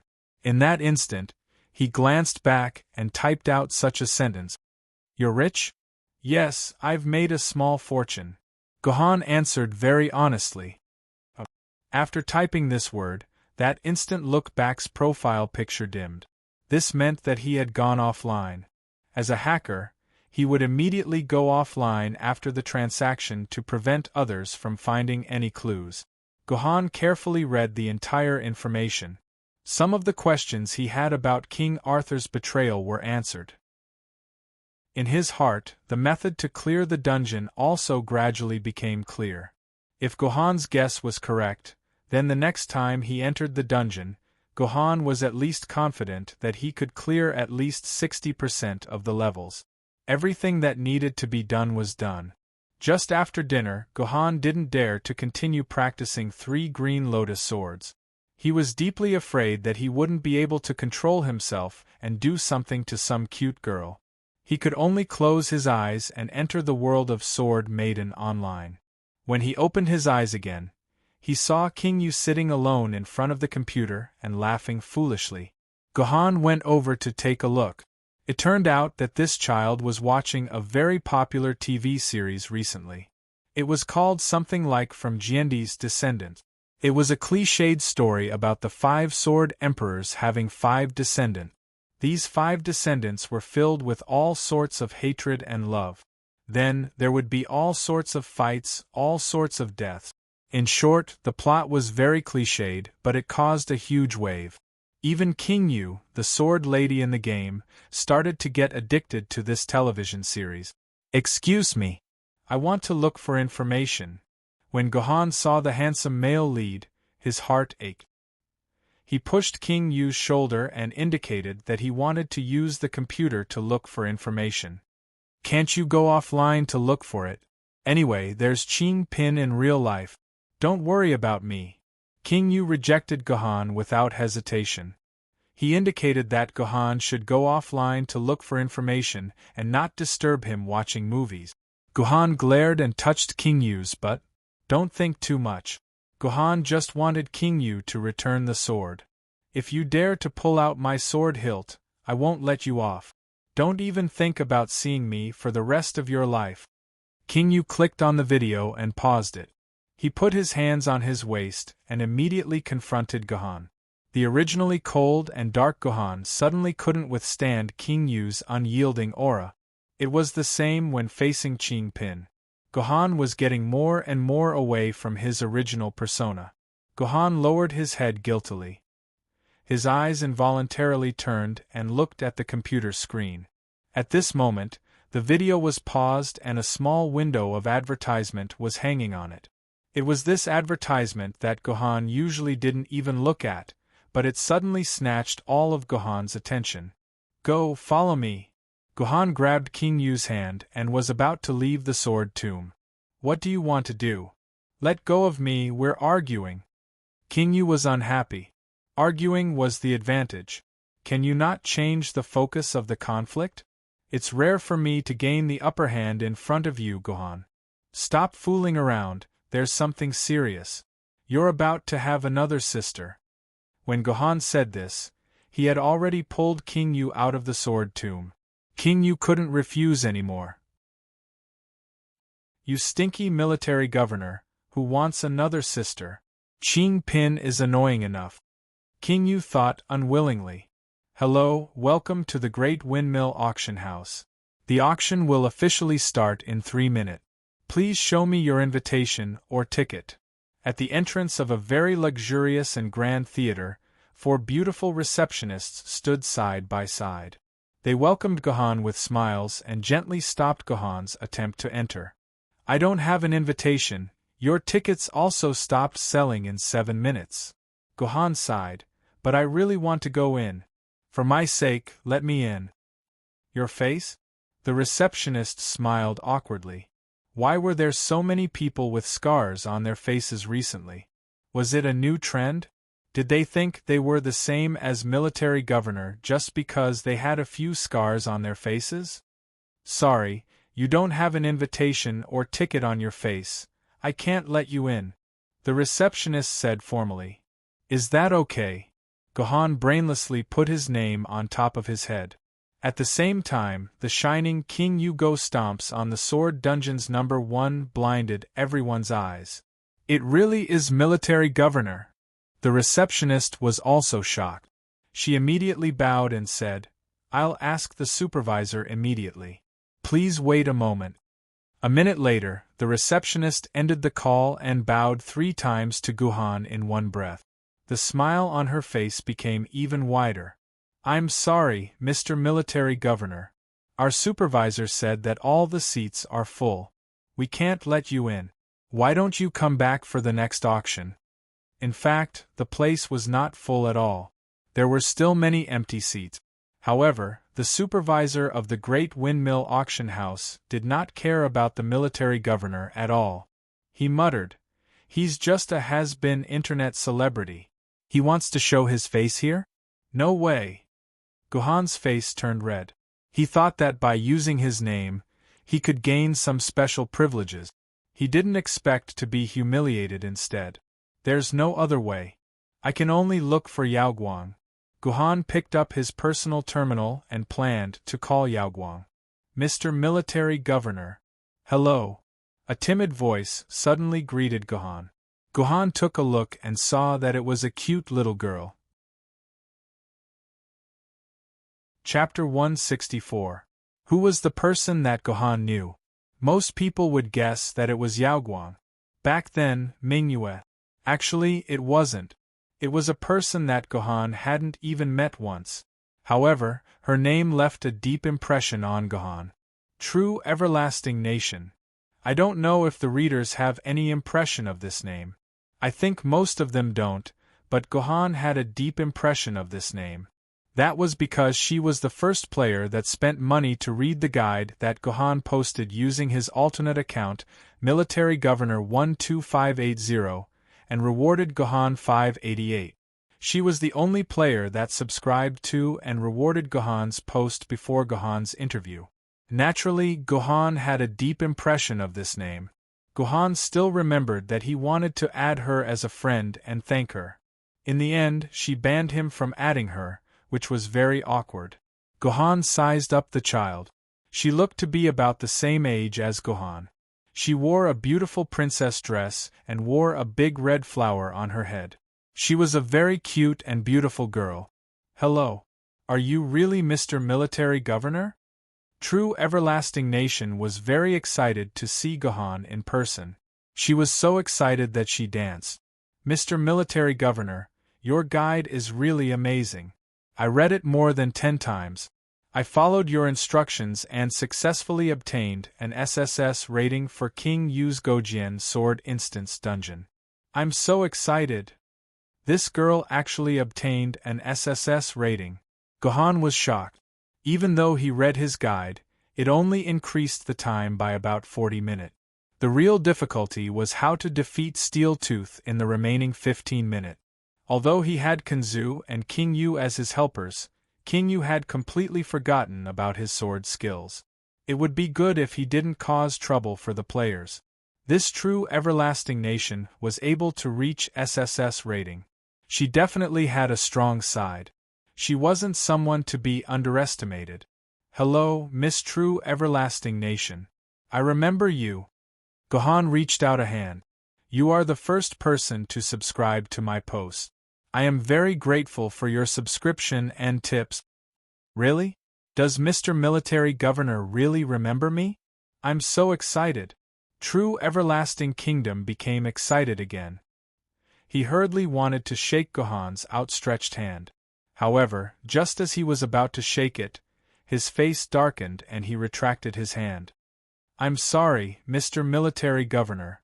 I did some dirty things just now, so my hands are a little dirty. I won't shake your hand, I'm fine. It's no big deal. Without saying a word, Gohan took the initiative to grab True Constant Country's hand, which was about to retract, and shook it with force. Thank you for the tip.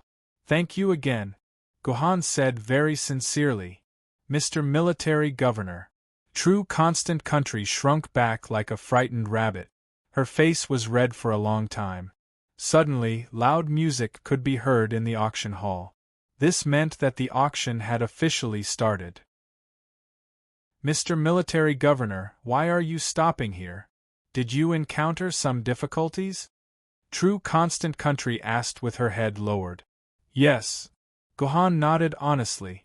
I wanted to go in, but this lady told me that it's already full. So, I can't go in. Full? True Constant Country was stunned. She took out her personal terminal and tapped on it a few times. Immediately, her expression changed. Her expression turned fierce. How dare you? There are clearly 1/3 of the seats in the auction hall. You actually dare to lie with your eyes closed. You actually dare to let the Honorable Mr. Military Governor wait outside and refuse to let him in. Who gave you such courage?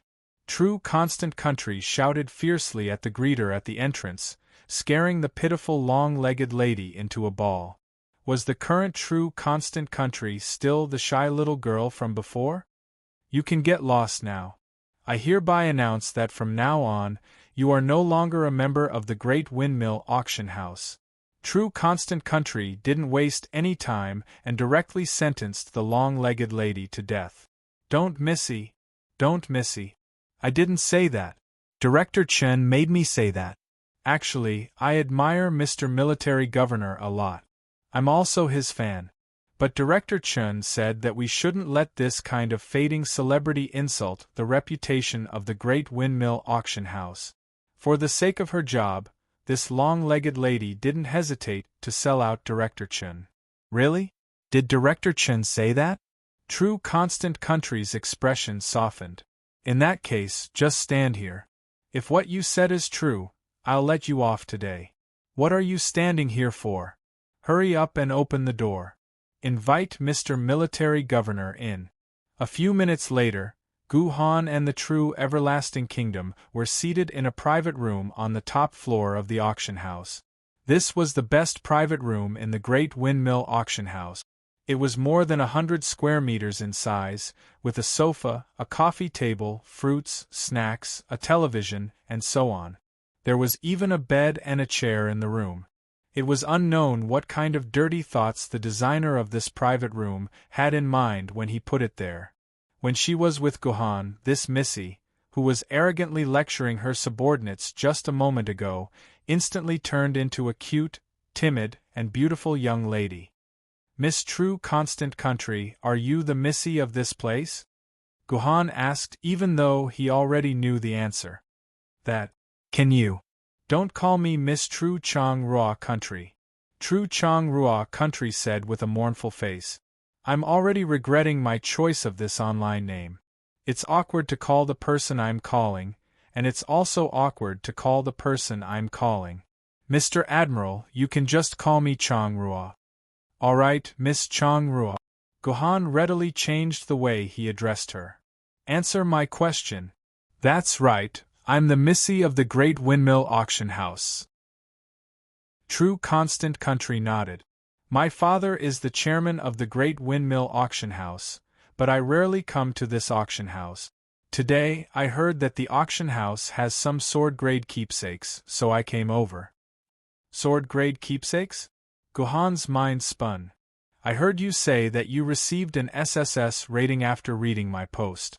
So, Chang Rua, you've only been in the game for a few days, yet you've already reached the threshold of the sword grade? Hee, Chang Rua, my innate sword essence is worth more than 800 quarks.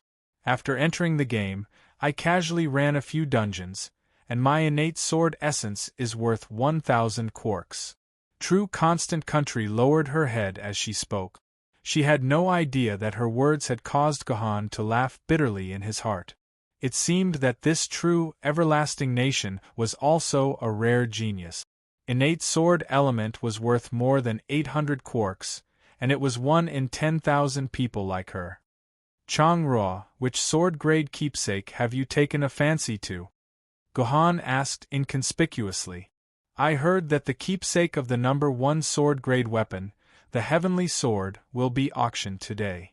Could it be that you're here for the Heavenly Sword?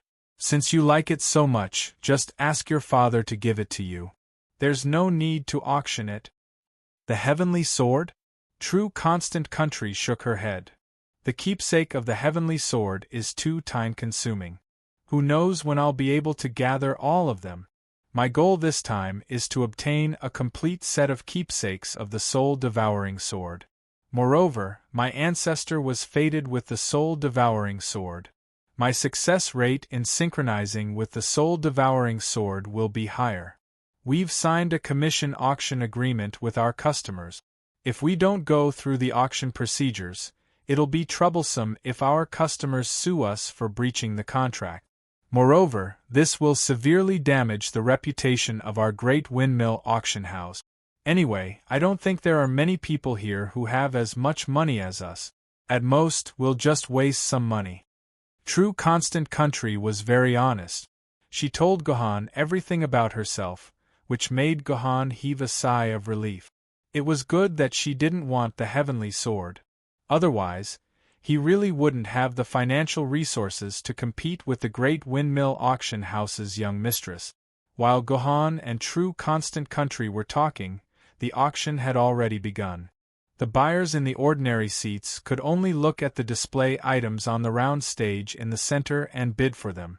As for Guhan and the others in the private rooms, they could use the holographic projection to carefully appreciate the entire collection. They didn't have to stretch their necks to look at the real items on the display stage. At the beginning of the auction, the items that were auctioned were things that Guhan didn't think much of, or things that didn't mean much to Guhan. Guhan didn't care, and kept chatting with True Constant Country. It wasn't until the second half of the auction that the keepsake of the Spirit Sword Lady, the Xian Ming Sword, caught Guhan's attention. The Xian Ming Sword was a very powerful existence among spirit swords. It had the ability to freeze all things. This might be a bit exaggerated, but it could indeed freeze all things. Even if it was an Emperor Sword Lady, a flood level, or a desolate level Yuan Ko, it would still be frozen for an instant. Of course, it was only for an instant. The starting bid for the Xian Ming Sword keepsake started from 500,000, and in the blink of an eye, It had risen to 3 million. Gohan even heard a familiar voice among the people who were bidding. Sure enough, Wonderbrush had also come to the auction house. Seeing him raise the price of the Xian Ming sword keepsake to a sky-high price time and time again, it was obvious that he hadn't tried to synchronize with the Xian Ming sword, a spirit sword lady. In the end, the Xian Ming sword was won by Wonderbrush at a price of 3,250,000. This was just a single keepsake, and it was unknown how long it would take for Wonderbrush to gather the whole set of keepsakes. Then, it was another boring period of time until the soul-devouring sword keepsake was brought out by the host. Distinguished guests, this is the fourth most precious item in our auction, a set of 10 keepsakes of the soul-devouring sword, the soul-summoning banner of the soul-devouring sword. There's no need for me to say anything else. The soul-devouring sword is ranked 7th in the treasure sword record. I'm sure everyone here knows its value better than I do, so I won't waste everyone's time. However, I have to point out that this is a set of 10 keepsakes. If you buy it now, you can immediately go to the Sword Pavilion to synchronize with the soul-devouring lady. You can imagine how much time and effort you'll save. Then, I announce that the starting bid for a set of 10 soul-devouring swords is 1,600,000 renminbi. 16 million. As soon as the host's voice fell, True Constant Country, who was beside Gohan, immediately made a bid. Moreover, he raised the price by 10 times. As expected of a nouveau riche, Gohan thought silently. Now that he thought about it, this True Constant Country only rewarded him with 588 renminbi. Wasn't that a little too stingy? Chapter 165. Perhaps it was because the True Everlasting Country's bid of 16 million was too shocking, as no one followed behind her to bid for it within a few dozen seconds. Hence, this set of rare sword-level keepsake was bought by the True Everlasting Country at the price of 16 million. I've made a profit. After receiving the set of keepsakes sent to the room by the service lady, Chang Rua beamed with joy. She giggled foolishly as she explained to Gohan, if the price had risen step by step like normal, the people who bid would have gotten hot-blooded. This set of keepsakes would have sold for at least 18 million. Now that I've bid 16 million in one go, they've all been frightened and don't dare to compete with me anymore. These are all little tricks of the auction house. Mr. Military Governor, if you see anything that catches your eye, just tell Chang Rua, and I'll help you get it. Gohan nodded. This Chang Rua was indeed the daughter of the auction house's owner. She was very familiar with the ways of the auction house. Thinking about it carefully, when the other items were being auctioned, the auctioneers had waited for a minute or so before finalizing the final price. However, not even 20 seconds after Chang Rua had called out the price, the auctioneer had hammered the final price. Presumably, the auctioneer knew that his family's young miss had taken a fancy to this item, so he had secretly helped her. However, in this way, the child who had taken the item out to auction had suffered. He had earned at least 2 million. I've taken a fancy to the secret manual of the Heavenly Sword. Chang Rua, can you help me take a look at it later? Since he had such an experienced auctioneer by his side, there was no reason for Gohan not to ask for help. Gohan immediately told Chang Rua what he wanted to buy. In response, Chang Rua patted her small, barely moving chest and promised Gohan that she would use the best price to help Gohan win the Heavenly Sword keepsake.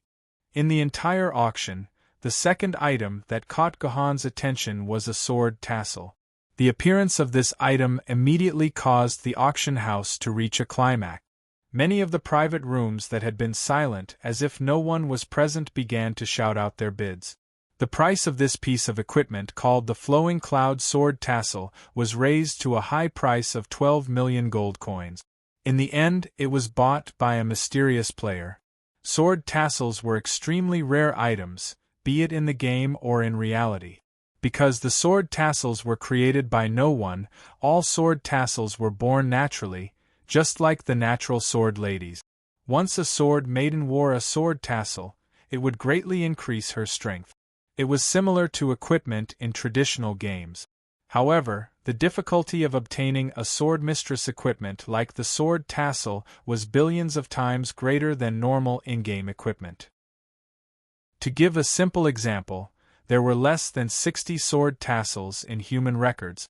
Among hundreds of thousands of sword bearers, there were less than 60 sword tassels, and at least half of them had been lost along with their owners in various battles.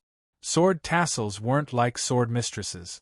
After the sword bearer died, they would automatically fly back to the sword pavilion and wait for their next owner. After the owner of the sword tassel died, the sword tassel would either be lost in battle, completely lost, or taken away by Yuan Ko for his collection. In short, sword tassels were extremely rare, extremely rare. Along with the sword tassel, the sword maiden's equipment included the sword guard, the sword hilt, the sword pommel, and the sword reins. The last 4 pieces of equipment were the same as the sword tassel. They were all extremely rare items. Perhaps only Jiandi had the ability to have his sword maiden equip these 5 pieces of equipment. First, the flowing cloud sword tassel. The so-called sword tassel was a small string of tassels tied to the hilt of the sword. The string of red tassels on the hilt of the sword in TV was the sword tassel. In the actual process of using a sword, the sword tassel didn't have any practical use. It was only there to look good. However, on the sword maiden, it had a very miraculous effect. For example, this flowing cloud sword tassel could give the sword maiden the ability to fly after wearing it. Was this ability awesome? To say that it wasn't awesome was simply too awesome. Generally speaking, the sword maidens below the spirit sword realm didn't have the ability to fly. Even among the sword maidens of the spirit sword realm, only about half of them could fly.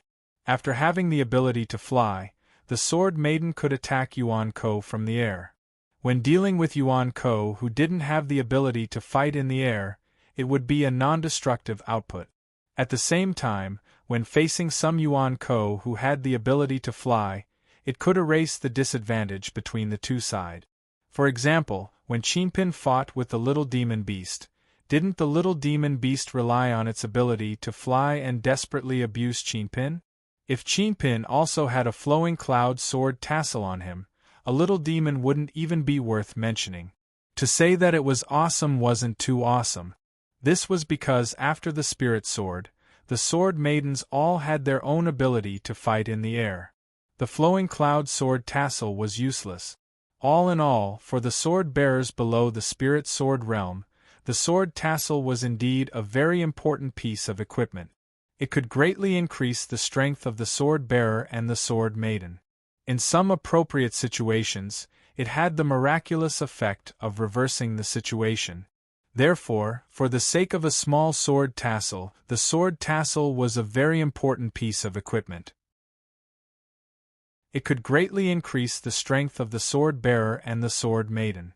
In some appropriate situations, it had the miraculous effect of reversing the situation. During the bidding process, even King Yu, who had not said a word, suddenly said, "What's wrong with you? I really want a sword tassel." Even the King Yu sword in Gohan's hand couldn't help but repeat this sentence in Gohan's head. It was like a devil's voice, trying to make Gohan join the battle and seize the sword tassel that every sword maiden couldn't resist. Just like how women couldn't resist all kinds of jewelry and cosmetics, sword maidens couldn't resist the temptation of equipment. For a piece of equipment, sword maidens could even fight like ordinary girls. The men below the stage desperately raising their hands to bid for the sword tassel were mostly forced by their own sword maidens, stingy, smelly military governor. Seeing that the sword tassel was finally bought, King Yu angrily roared in Gohan's head before becoming silent again. "It's finally quiet." Gohan rubbed his head. From now on, he had to pay full attention to every single minute, because the next item to be auctioned was the secret manual of the heavenly sword that Gohan had to get his hands on. Esteemed guests, the next item is our second most precious auction item. Came from a mysterious friend. It took his ancestor 100 years to collect this precious token. Unfortunately, this friend has encountered some problems, so he had to take out these treasures. I think everyone knows what this is. That's right, it's the keepsake of the incomparably powerful super sword lady heavenly sword that we've announced in the advertisement. It's ranked first in the treasured sword record. But what everyone doesn't know is that this time, there are a total of 8 of these tokens. The host's words instantly caused the entire auction hall to fall silent. They indeed knew that the heavenly sword token would be sold in this auction. However, aside from Guhan, none of them had specially come to this auction for the heavenly sword token. That was because the token of the heavenly sword was too difficult to collect. It was so difficult that it made one's hair stand on end. The fact that the auctioneer's ancestor had managed to collect 8 tokens in 100 years was already an inconceivable feat. His clan must have once been incomparably illustrious and powerful. Otherwise, it would have been impossible for him to collect 8 tokens of the heavenly sword. When the auction had begun, the guests who had come to participate in the auction were extremely puzzled and confused when they found out that the token of the heavenly sword would be the second last item to be auctioned. Why would a mere treasure sword token be auctioned after a spirit sword token?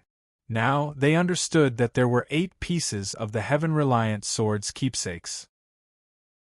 As long as they could find 2 more pieces, then obtaining the number 1 treasured sword, the sword Maiden heaven-reliant sword, would no longer be a fantasy. Even if the buyer could not synchronize with heaven-reliant sword and successfully sell the tokens after gathering 10 of them, they would still be able to make a profit without any losses. The price of selling a set of tokens together would definitely be several times higher than if they were sold in 10 separate batches. Esteemed guests, are you ready? The auction for the 8 tokens of the heavenly sword is about to begin. The auctioneer had only spoken halfway when he was forcefully interrupted by someone. Wait. This was a distinguished guest from a top-class box. His voice was incomparably dignified, and he was definitely a person of high status. This auction must be suspended for a while. We didn't know that there were 8 tokens of the heavenly sword, so we need time to allocate our funds. This auction must be suspended for 5 minutes. Otherwise, your great windmill auction house will be kicked out of Yuzhong City. This person's tone was completely indisputable. It seemed as if he could really do the tyrannical act of driving the great windmill auction house out of Yuzhong City. Damn it! The sect leader of the Yuzhong sword sect has such a disgusting tone. Upon hearing this, the true everlasting kingdom kicked the sofa in annoyance. Isn't it just the 3rd strongest sword sect in the world? What's so great about it? Although he kept cursing, the true everlasting kingdom knew that there was no way he could refuse such a forceful request from the Yuzhong sword sect. It was impossible for them to fall out with the overlord of Yuzhong City, the Yuzhong sword sect. Moreover, the behavior of the Yuzhong sword sect was not unreasonable. After all, they had suddenly appeared out of nowhere and said that there were 8 tokens of the heavenly sword. Big Pinwheel was in the wrong for saying that it was an ominous sign. Moreover, giving them time to raise funds was also a good thing for the great windmill auction house. The more funds they raised, the higher the price they could sell it for, and the more they would earn. There was no reason for them to refuse. Oh right! Chang Ruo suddenly remembered that Guhan had mentioned that his goal was the secret manual of the heavenly sword. He must be very excited right now. She hurriedly turned her head and saw that Guhan's expression was indifferent, as if he didn't care about this news at all. Mr. Military Governor is indeed a hero among men. Chang Ruo thought in admiration. At the same time, Chang Ruo was also very confused. It was only now that she knew that there were 8 tokens of the heavenly sword. Before this, she was the same as Guhan, thinking that there was only one. Chang Ruo was the young lady of the great windmill auction house, and she only knew about it at the last minute. This was a little too strange. Chapter 166. Actually, the management of Big Windmill was also dumbfounded by this sudden change. They had received news from the auctioneer that there was only one copy of the item. Who knew that the item would be delivered a little late due to some unforeseen circumstances?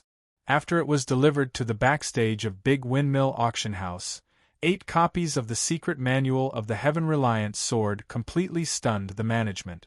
They wanted to delay the auction until the next auction, but the owner of the item was determined to sell it today. He didn't care even if he lost some money. Moreover, the owner had made a request that seemed unreasonable to the professionals. Helpless, Big Windmill Auction House could only brace themselves and sell it. Dear guests, according to the owner's request, these 8 Heaven-Reliant Sword keepsakes will not be sold all at once. They will be sold one by one, so there is no need to rush to raise funds. There is no need to rush. The auctioneer's forehead was covered in sweat as he said this. This was the first time he had met a customer who wanted to sell the keepsakes one by one. Why would a customer make such a stupid request? Chang Ruo frowned. If we sell it one by one, the value of the Heaven-Reliant Sword keepsakes won't be reflected at all. Only when 10 of them are put together can the value of the keepsakes be reflected. Although this might cause the auction price of the first and second copies to explode, once someone buys the first few copies, then most of the buyers will lose interest in buying. This way, the price of the first and second copies might be higher than the average price, but the price of the later copies will be a loss. It's fine. This is quite good. The corners of Gohan's mouth curled into a smile. Selling the keepsakes one by one was perfect for Gohan. Gohan already had 5 keepsakes. He could wait until the first 3, which were the fiercest of the competition, were over. When the money that the local tycoons had prepared was almost used up, he could go up and take over the last 5 copies.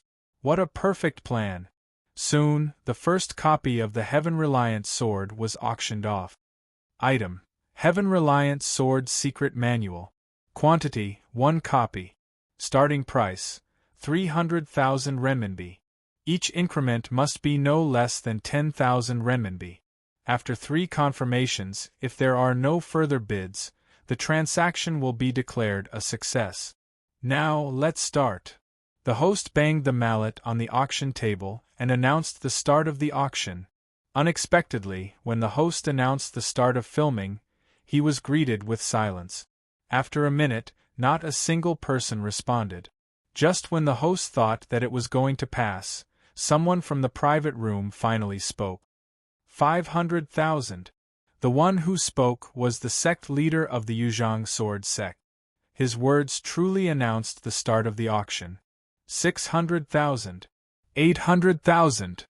1 million. As people continued to raise their paddles, the entire auction process directly entered the climax, and the price rose all the way to 8 million.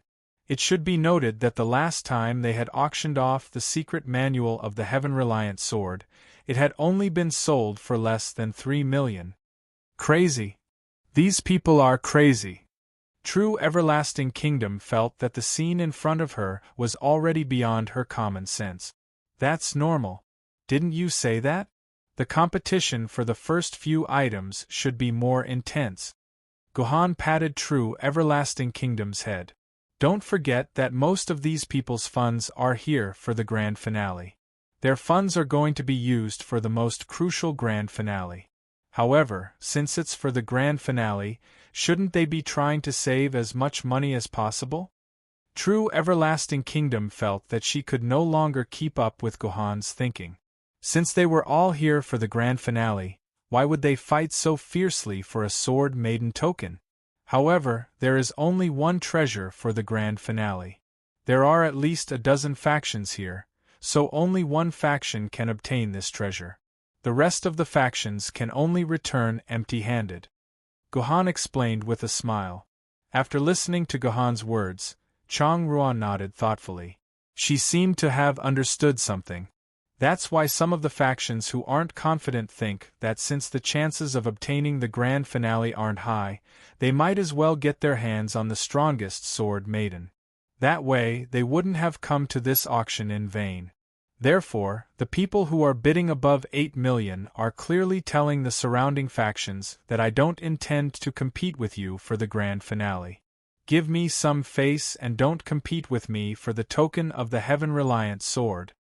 Look, the Yuzhang sword sect master is no longer bidding. The ones bidding now are the guys from the small factions. The big factions have already given up the stage. When Chang Ruo heard this, she realized that the private rooms of the big factions had indeed stopped raising their paddles. The ones still raising their paddles were some unknown people that Chang Ruo wasn't familiar with. But these small factions are raising their paddles so fiercely. If they use up all their funds now, what will happen if they can't compete for the token later on? Chang Ruo still couldn't understand. Since they've come this far, these small factions will definitely be looking forward to the finale. After the first two failures, they won't be interested in the remaining tokens. To them, 1 or 2 tokens of the heavenly sword are completely meaningless. It will only be a waste of what little money they have to begin with.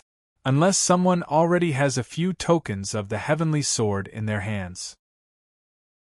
After an intense bidding war, a faction called Radiant Sword won the bid for the first token of the heaven-reliant sword with a price of 9.8 million.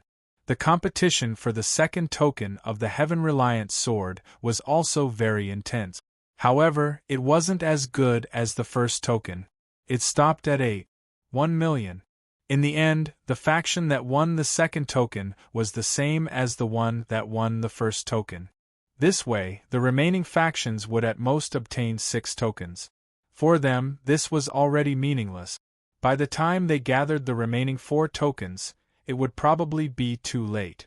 Therefore, when the third token was up for auction, the number of people competing for it plummeted. When the price reached 3.5 million, no one was willing to continue raising their paddles. Hui Jian, the boss of the small force who bought the first 2 tokens, was very happy. According to his estimation, he could buy the remaining tokens for less than 3 million. In this way, the total cost might not even be 30 million. This was much more cost-effective than buying 8 tokens together. It was not impossible for the price of 8 of them to soar to 40 million. Just as boss Hui Jian was having a beautiful dream and was about to take the third portion for 3.4 million, a person in the private room who had never spoken before suddenly spoke. 4 million. The one who spoke was a woman's voice.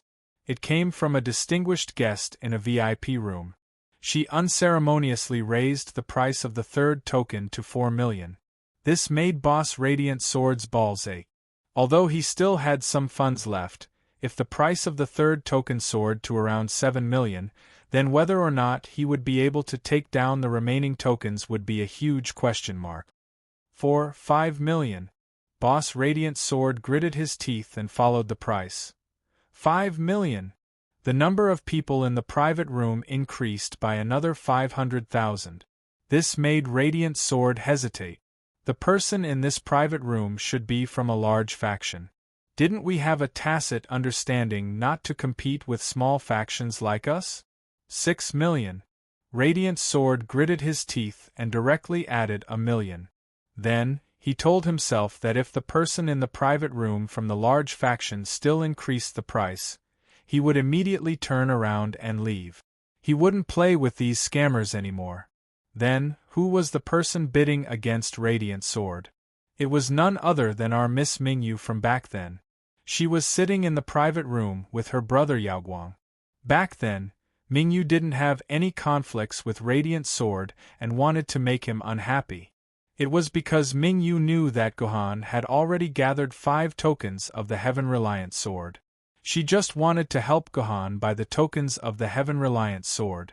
That was all back then. When Mingyu heard the price of 6 million and was about to increase the price again, her communicator suddenly rang.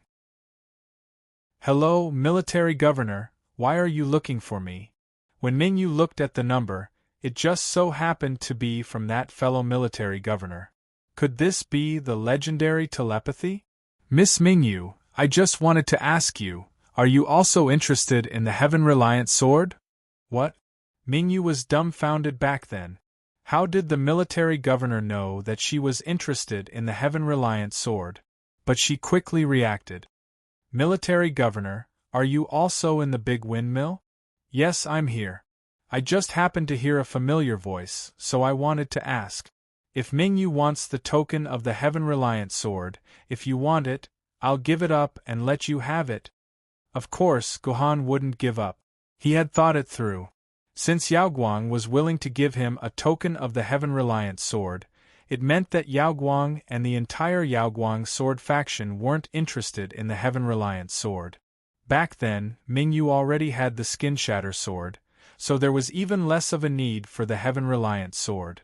She had most likely called out a bid for herself. Sure enough, back then, Mingyu immediately expressed that she wasn't interested in the heaven-reliant sword. She just wanted to buy it and sell it to Guhan to make a profit. Guhan thanked Mingyu, then added, 6 million is already the bottom line of that small faction. Don't raise your placard, or you'll end up smashing it in your own hands. That year, Mingyu did not deny, she did not reply, but the long silence proved that Mingyu had listened to Guhan. And so, Hui Jian used 6 million to buy the third token of the heaven-reliant sword. Just as Hui Jian heaved a sigh of relief and felt that things had stabilized, Guhan had already sharpened his sword and spear, preparing to kill Hui Jian midway. Guhan glanced at the balance in his account. Originally, the remaining reward from the post, plus the 6 million that the hospital had returned, left Guhan with only 8 million renminbi. If he wanted to buy the remaining 5 tokens with 8 million renminbi, it wouldn't be an easy task. Luckily, with Mingyu's help back then, Hui Jian had already wasted 9 million of his own funds. It all depended on who had more money left. Chapter 167. Hui Jian couldn't be said to be a good person, because he had started his business as a loan shark. He had caused many families in the base city to be ruined and their lives miserable. But it couldn't be said that Hui Jian was a bad person, because up until now, Hui Jian's hands had not been stained with a single human life. No matter what era it was, a gang boss not having a single human life on his hands was something worthy of praise.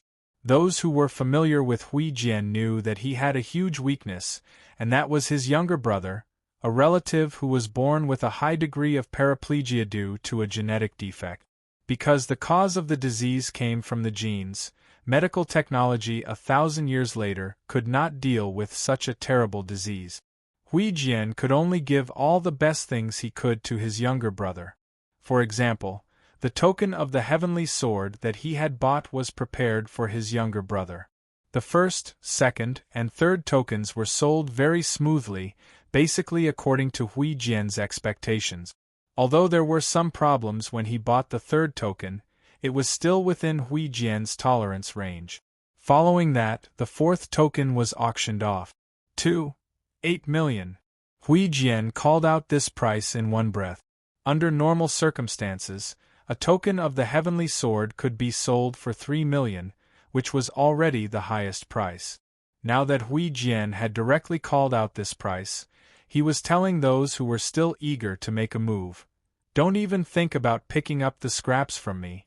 The way he saw it, the fourth heaven-reliant sword's keepsake would be in his hands once he made a bid of 2,800,000. Unfortunately, he had been too optimistic about it. 3 million. A leisurely voice followed, which made Hui Jian's heart skip a beat. Why was there still someone willing to follow? Hui Jian looked up. He had an impression of the private room that had made the bid. It was the private room that had spent 16 million in one breath to buy a complete set of soul-devouring sword. The people inside should be from a powerful force. 1 million. Hui Jian tentatively called out a new price. He wanted to know what kind of mentality the other party was using to increase the price.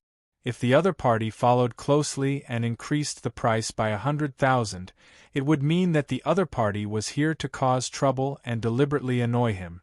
If the other party increased the price by 500,000, it would mean that the other party really wanted to compete with him for the remaining heaven-reliant sword keepsake. However, Hui Jian felt that the second possibility was unlikely. If someone really wanted the token of the heavenly sword, they should have made their move when the first token was being auctioned instead of waiting until now. 320. As expected, the development that followed proved Hui Jian's guess. This guy was always increasing the price by 100,000. He was totally here to cause trouble for Hui Jian. 350. Hui Jian unceremoniously raised the price by 300,000, and the other party also followed suit, bidding a price of 3.6 million. Since you dare to come and make trouble, you should be prepared to lose a lot of money. Hui Jian snorted coldly. He had already decided to screw over this person who dared to cause trouble for him. Therefore, when the other party raised the price of 3.6 million, Hui Jian shut his mouth and no longer raised the price. The host called out 3 times in a row. After no one else raised their placards, the fourth token of the heavenly sword went to the mysterious person. From Hui Jian's point of view, he had completely screwed over the bastard who had increased the price.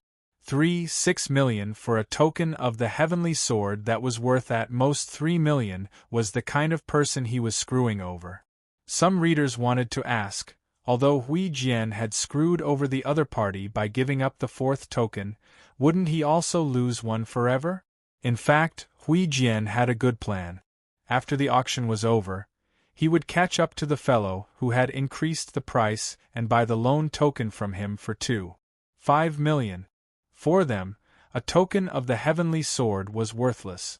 They would definitely lose 3.6 million, so they might as well sell it to him cheaply. At least they could recover their 2.5 million loss.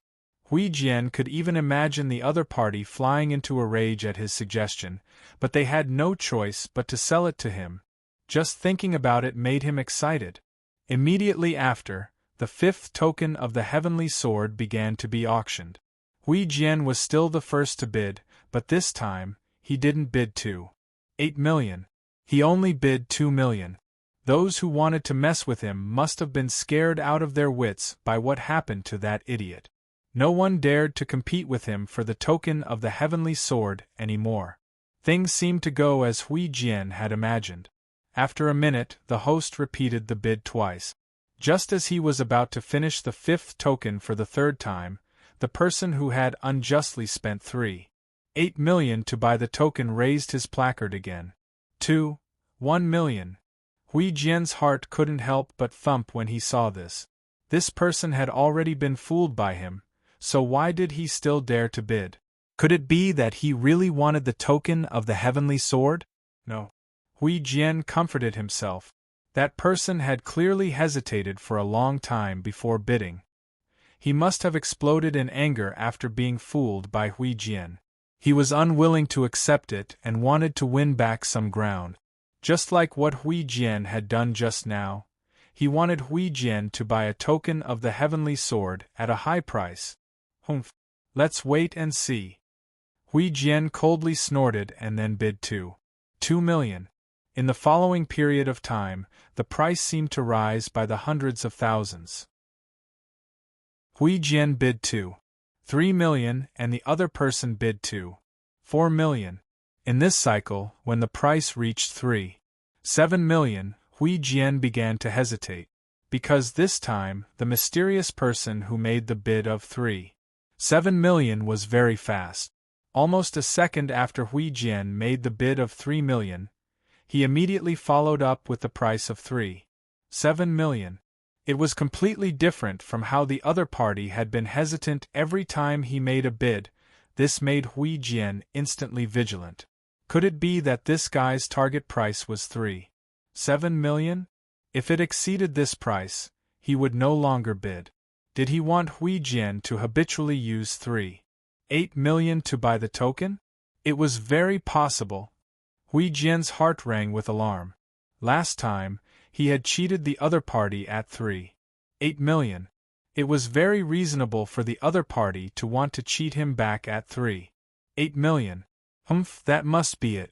Hui Jian won't fall for it. Hui Jian sneered and once again gave up on bidding.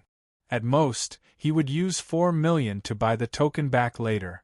After cutting him off twice in a row, Hui Jian decided not to buy it back at 2.5 million, which was a reasonable price. At most, he would give the other party 2 million. As a result, the 4th and 5th Heaven-Reliant Sword secret manuals were bought by Guhan at 3.8 million and 3.7 million respectively. However, in this way Guhan only had 2.3 million left in his wallet. There were still 3 more tokens left, and it seemed like Guhan wouldn't be able to buy even one. The 6th Heaven-Reliant Sword keepsake finally began to be auctioned off. When Hui Jian heard Guhan calling out a price to him once again, he completely understood that he was an idiot. This was because the other party had directly called out a price of 4 million when the 6th token appeared. This mysterious person didn't seem to want to play mind games with him anymore. He didn't want to disgust him at all, but he wanted to compete with him for the token of Heaven-Reliant Sword. This discovery almost made Hui Jian choke on his breath. Hui Jian swore that if he didn't get his revenge, he wouldn't be human. Fine, you also want the token of Heaven-Reliant Sword, right? If the next token doesn't exceed 8 million, don't even think about taking it away so easily. Hui Jian was full of negative emotions. Driven by these emotions, Hui Jian had already lost his rationality. He strongly wanted revenge, so he followed closely behind Guhan and called out a price of 5 million. 6 million. Guhan followed calmly, as if he didn't care about money at all. 7 million. The veins on Hui Jian's forehead popped. 10 million. Hui Jian could clearly hear Guhan's disdainful snort from the other end of the microphone. This snort seemed to be the most vicious mockery in the world. He was mocking Hui Jian for daring to think he was smart and play mind games with him. He was mocking Hui Jian for daring to compete with him in terms of money. This snort made Hui Jian completely explode. 15 million! Hui Jian crazily shouted this number. He jumped out of his private room. In front of everyone, he raised his head, pointed at Guhan's private room, and shouted like a madman, "Come on, follow!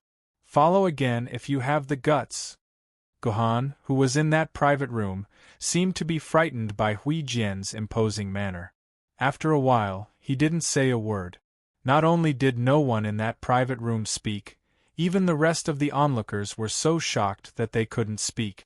Everyone in the auction house was shocked by this scene.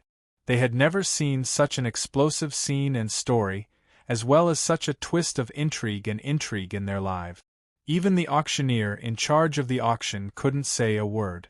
He even forgot to drop the hammer every 20 seconds. Finally, after 2 minutes, he heard Guhan's voice again. "Host, drop the hammer. This token of the heavenly sword belongs to the gentleman who bid 15 million. Oh. Only then did the host hurriedly drop the hammer. "Congratulations, sir. 15 million sold. The 6th token of the heavenly sword belongs to you, sir." Clang!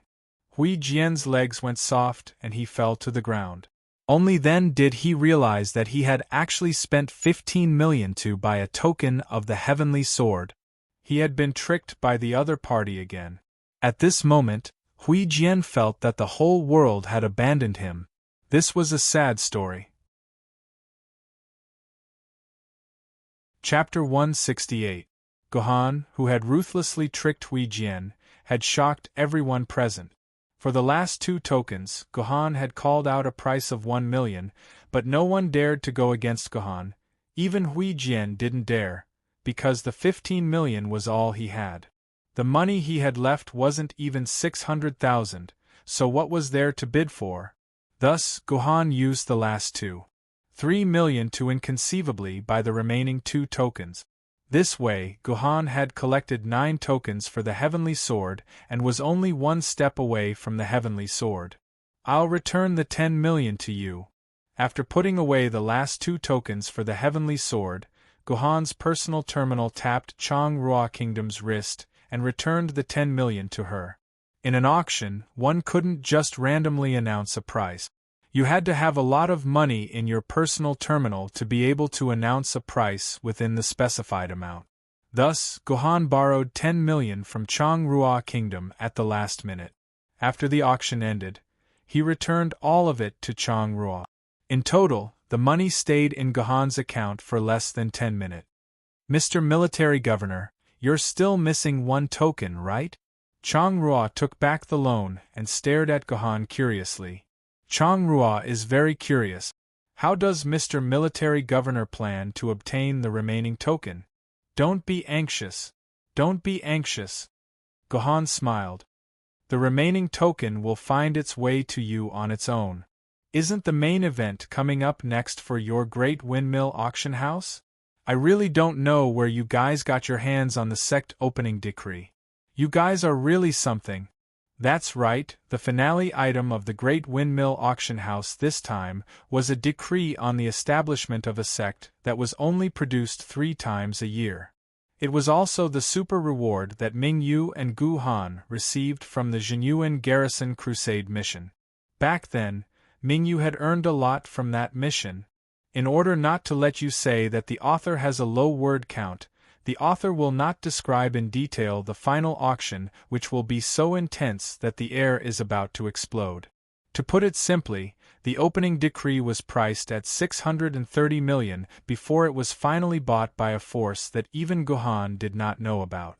Guhan could still vividly remember that the boss of that organization had shouted out 630 million through gritted teeth.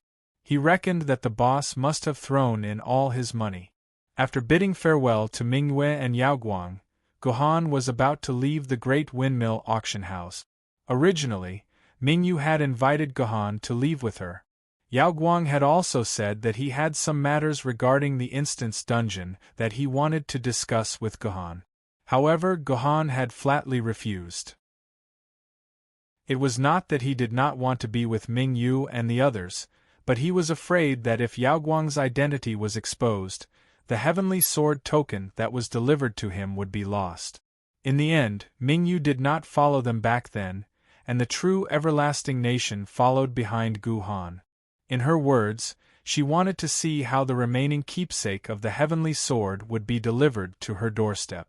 It did not take long before she saw it.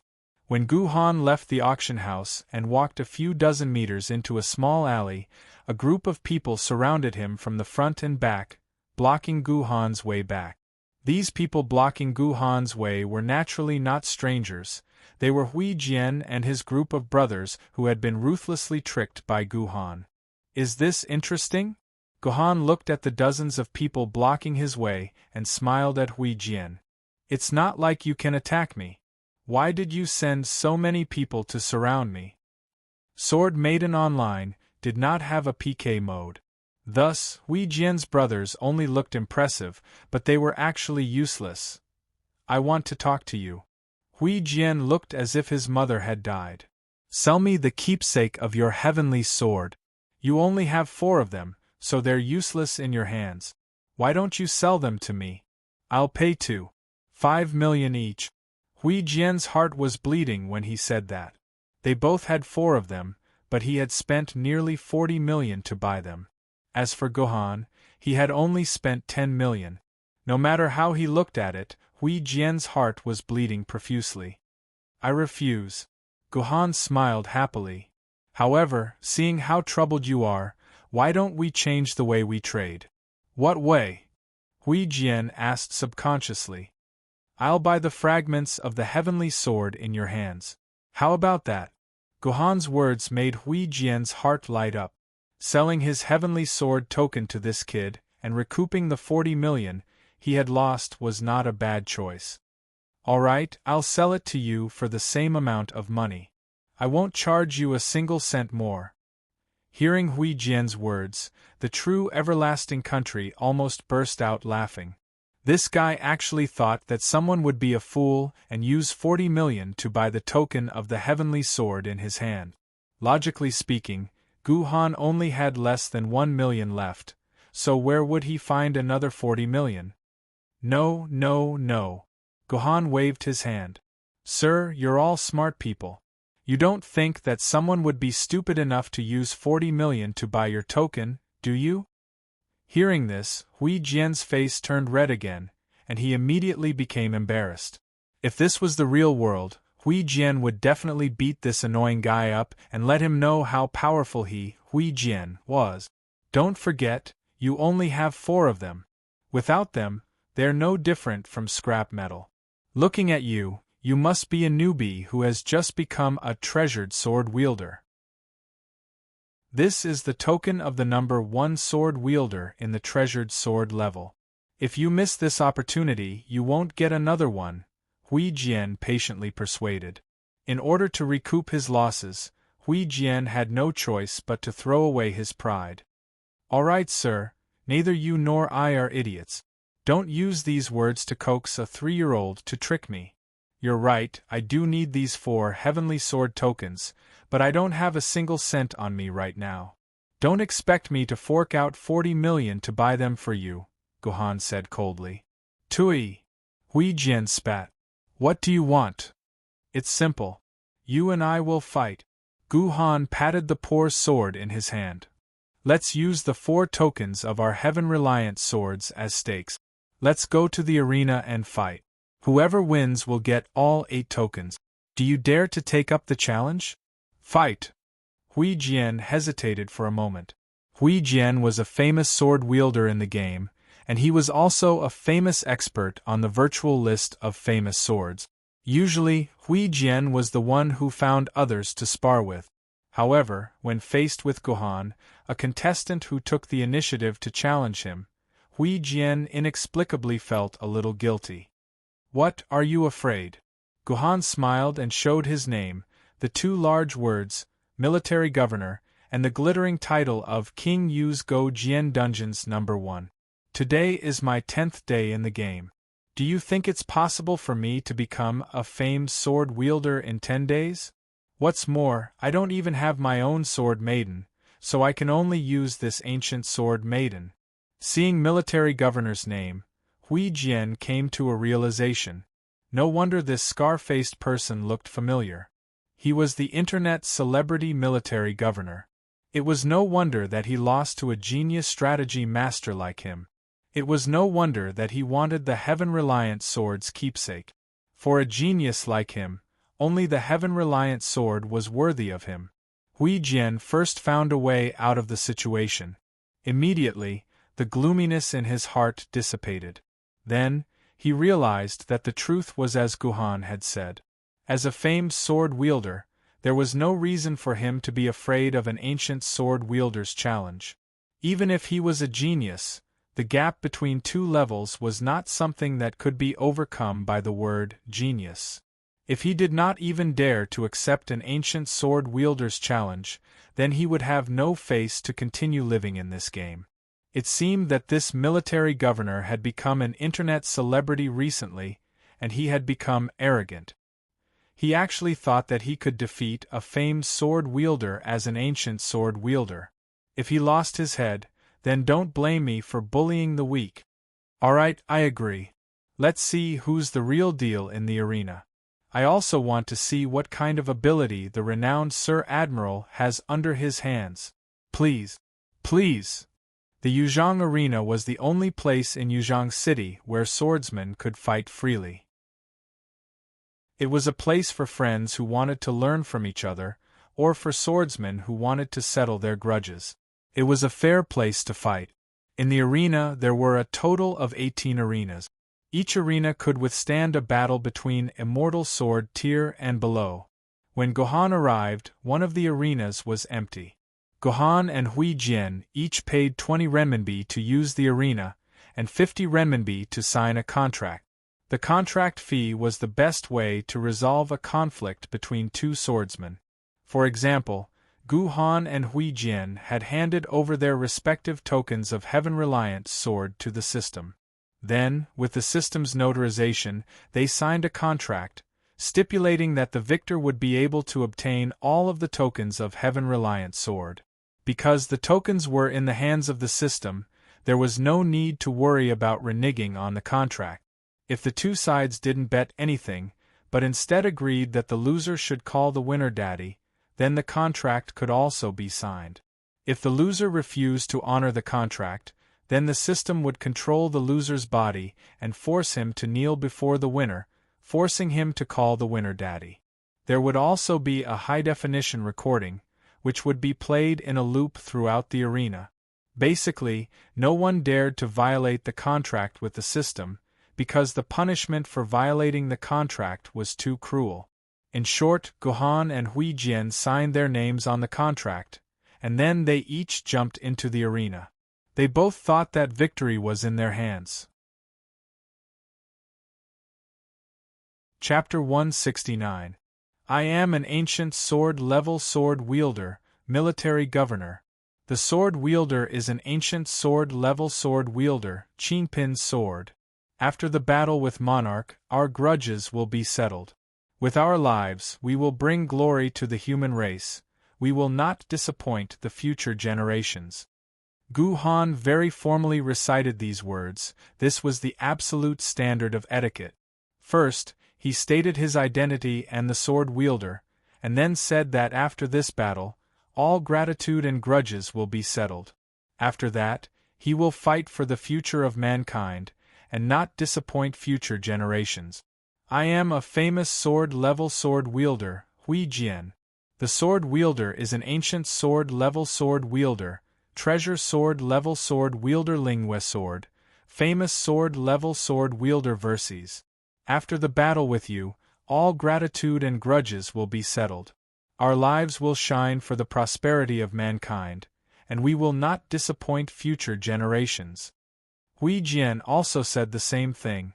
Just by listening to these two people's opening remarks, the audience felt that Huijian would definitely win. 3 sword ladies against 1 sword lady, no matter how they thought about it, there was no reason for them to lose. System notification. Both sides, military governor, Huijian, please prepare for battle. The battle will begin in 5 seconds. 5, 4, 3, 2, 1. Begin. As soon as the electronic voice fell, Huijian took out a slender and curved small tachi, Yujin sword. The tachi originated from the Tang dynasty of Huaxia in the Middle Ages. It was the famous Tang Dao, also known as the Heng Dao. Later, the Heng Dao was introduced to Fusang and was respected by the nobles of Fusang. It became a weapon that only the gods could use. Gradually, it evolved into the tachi of Fusang, or simply called the Fusang Dao. Reading this, the readers might be confused. Since it was called Tang Dao, Heng Dao, tachi, then it should be a Dao. How could it be called a sword? Wasn't this too unscientific? That was because in the traditional cultural system of Fusang, it was not like Huaxia, where the Dao and the sword were clearly separated. Even in the Middle Ages in Fusang, the terms Dao and sword did not exist. All the famous weapons only had names without suffixes. For example, Oda Nobunaga's Masamune, Tokugawa Yasu's Muramasa, Toyotomi Hideyoshi's Murasame, Okita Soji's Kikuikamanji, Sasaki Kojiro's Bison longboat. These were all katanas, but which one of them had the word Dao behind it? Therefore, when Fusang's famous weapons were active, there was no distinction between sabers and swords. It was precisely because of such an opportunity that after the apocalypse, the famous katanas of Fusang all awakened and became sword mothers.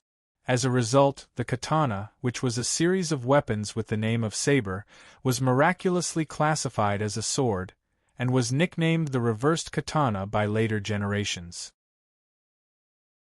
Use the night as a sacrifice to your fangs. Appear, Princess Yejin of the Night. Gohan's recent friends were all relatively normal people. They couldn't say those shameful Chunibyu words. Who would have thought that Huijian, the big boss of the underworld, would be so fluent in the speech of a Chunibyu? After Yejin Ken was liberated, he became a girl wearing a modified Fuso samurai suit sewn with black chiffon. All Fuso's sword mothers had inherited Fuso's libertine and open style of dressing. In general, they dressed as sexily as possible, revealing as much flesh as possible. Large areas of her snow-white skin and beautiful flesh were exposed, and her straight legs were wrapped in thin black stockings. She looked like a seductive black rose. "Mr. Military Governor, you are an ancient sword wielder. I, Hui Jian, will not bully you. Let Yejin send you on your way." Hui Jian's words were loud and clear. It sounded as if he really wasn't bullying Gohan, but in reality, Hui Jian's sword attributes were in the tens of thousands. Even though they were both ancient sword-wielder sword-mothers, Yejin's attributes were more than 10 times higher than Gohan's. "Come, let's do it." Gohan drew out the impoverished sword, brandished it, and laughed. "Why don't you liberate your sword-mother? Do you look down on me that much?" Hui Jian saw that Gohan didn't liberate Qingpin, and thought that he was looking down on him. "I am a sword master." Gohan pointed his sword at Hui Jian's head. "I am the strongest." "Humph!" Hui Jian snorted. Yejin's legs kicked the ground and he leaped into the air. Under the hot sunlight, Yejin's figure disappeared without a trace.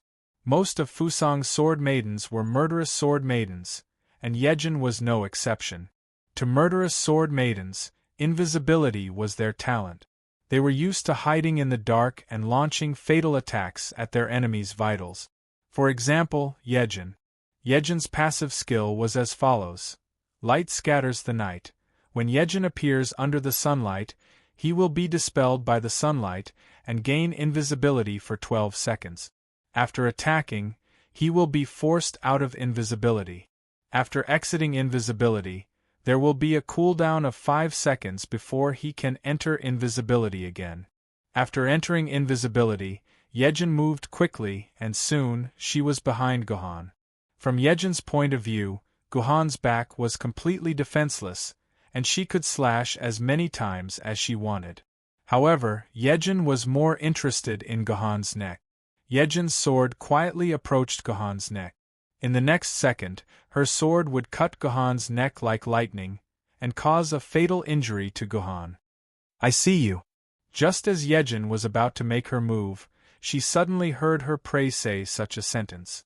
It was as if his prey wasn't his prey, but the hunter who hunted him. "Baka!"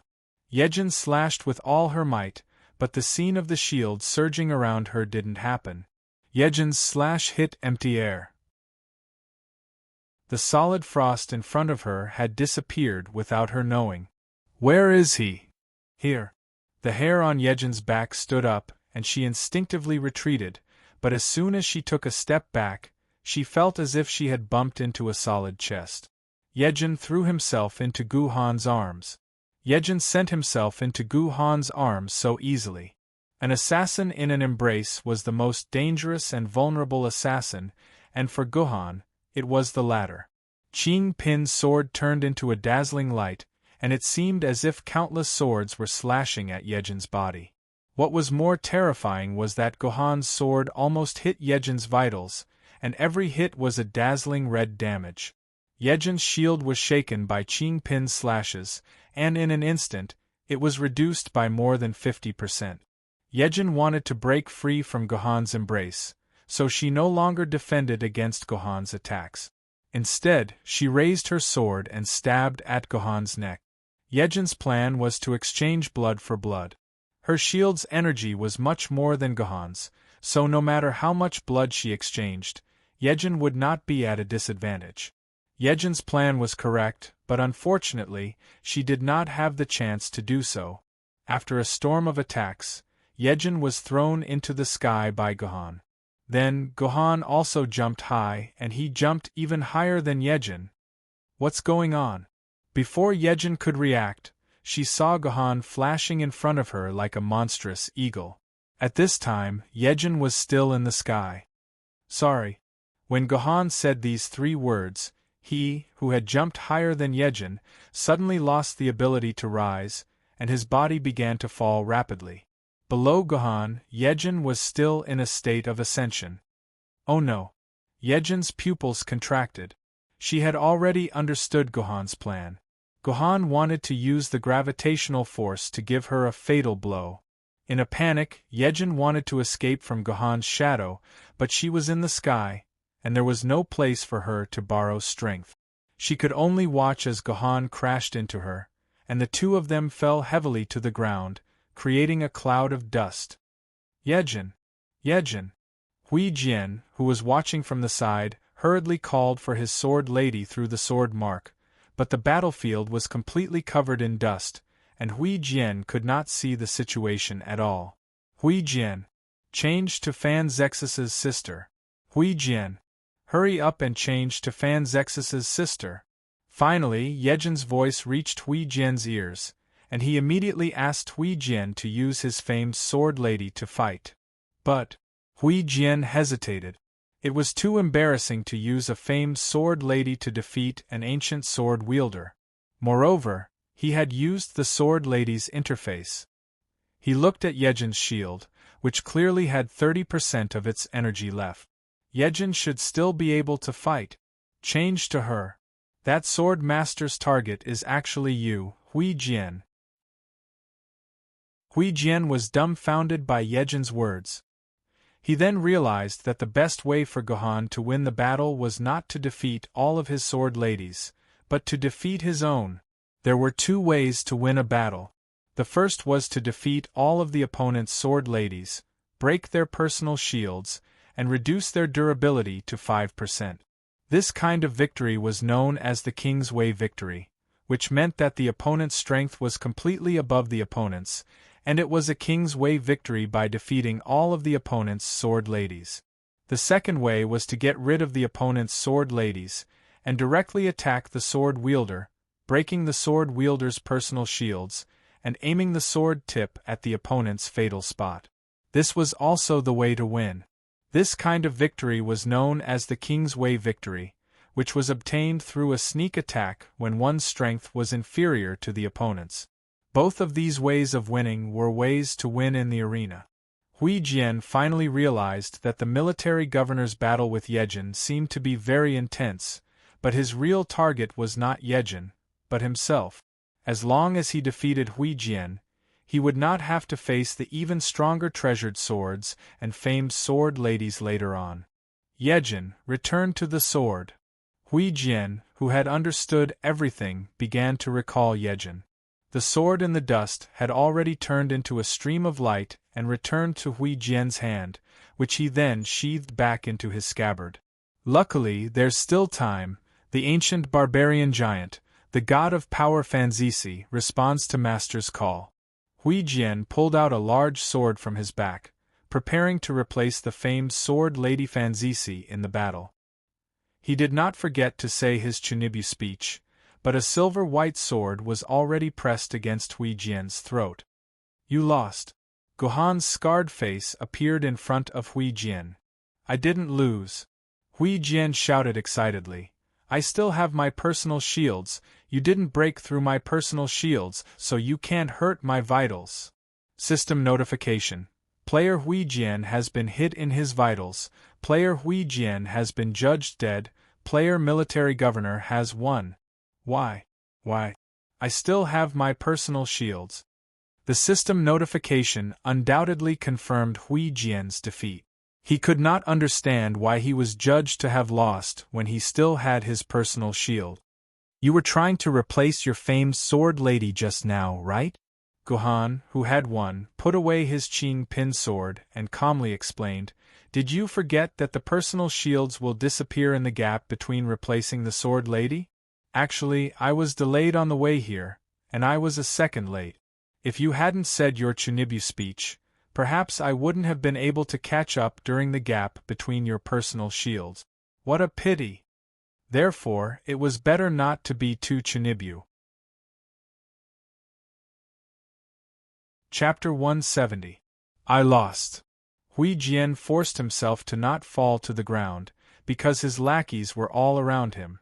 If they saw him in such a dejected state, then he, as the boss, would not be able to continue living.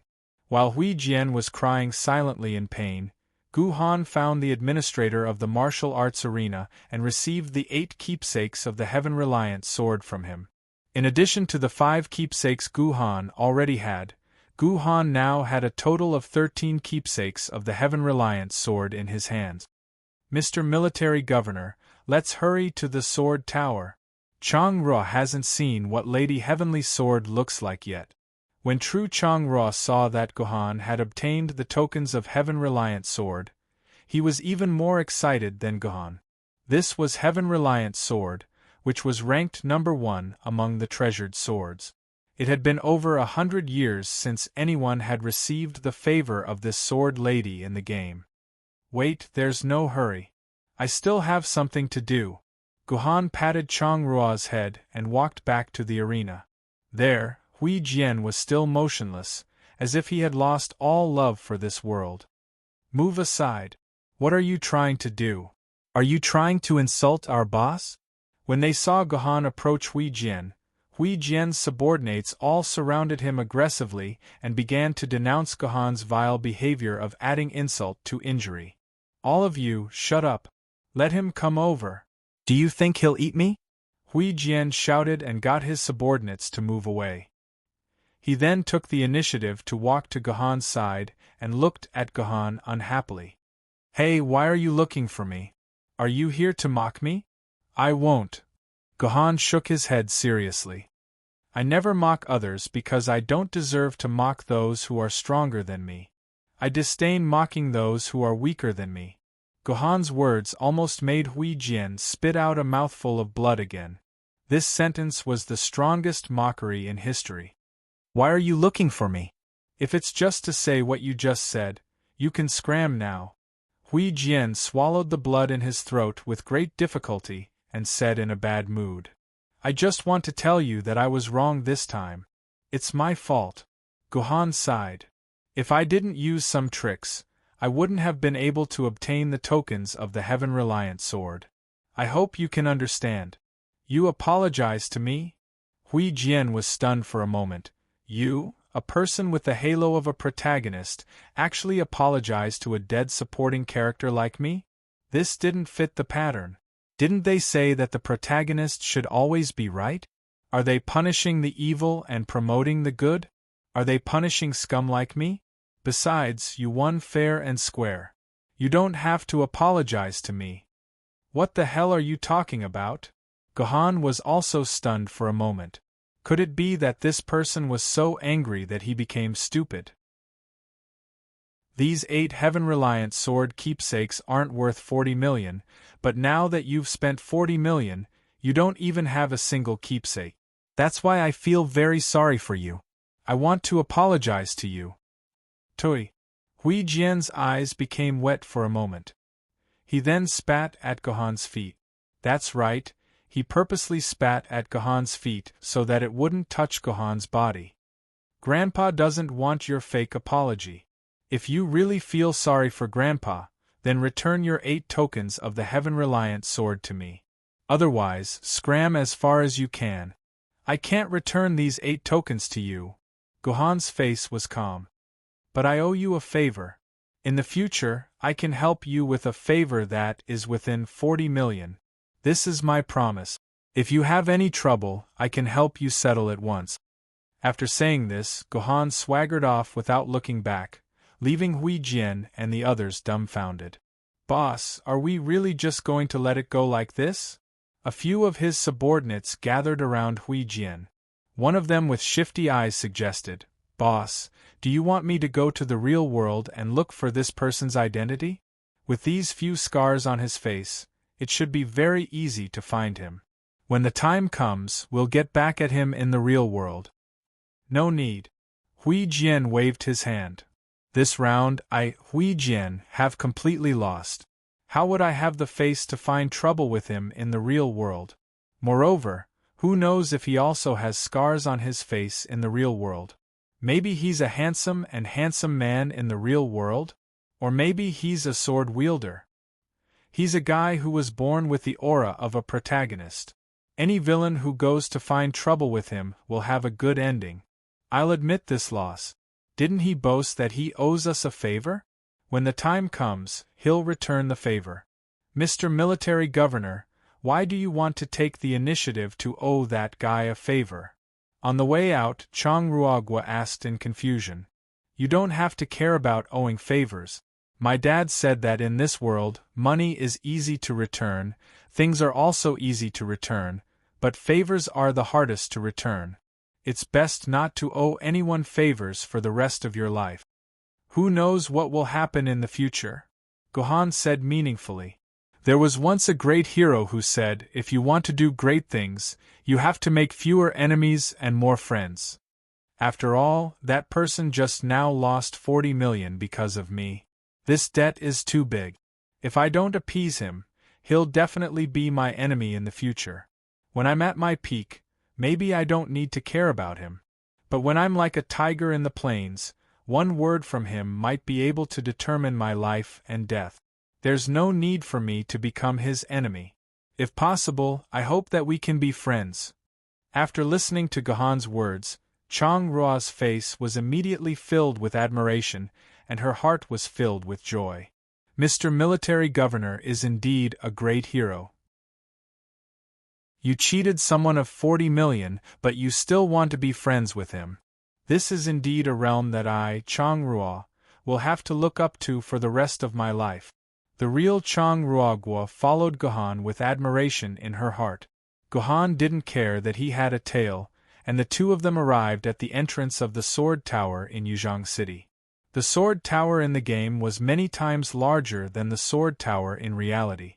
This was because the Sword Tower in reality was divided into 8 parts, each of which had a portion of the Sword Ladies. However, the Sword Tower in Yuzhong City in the game had all the Sword Ladies that humans had ever owned.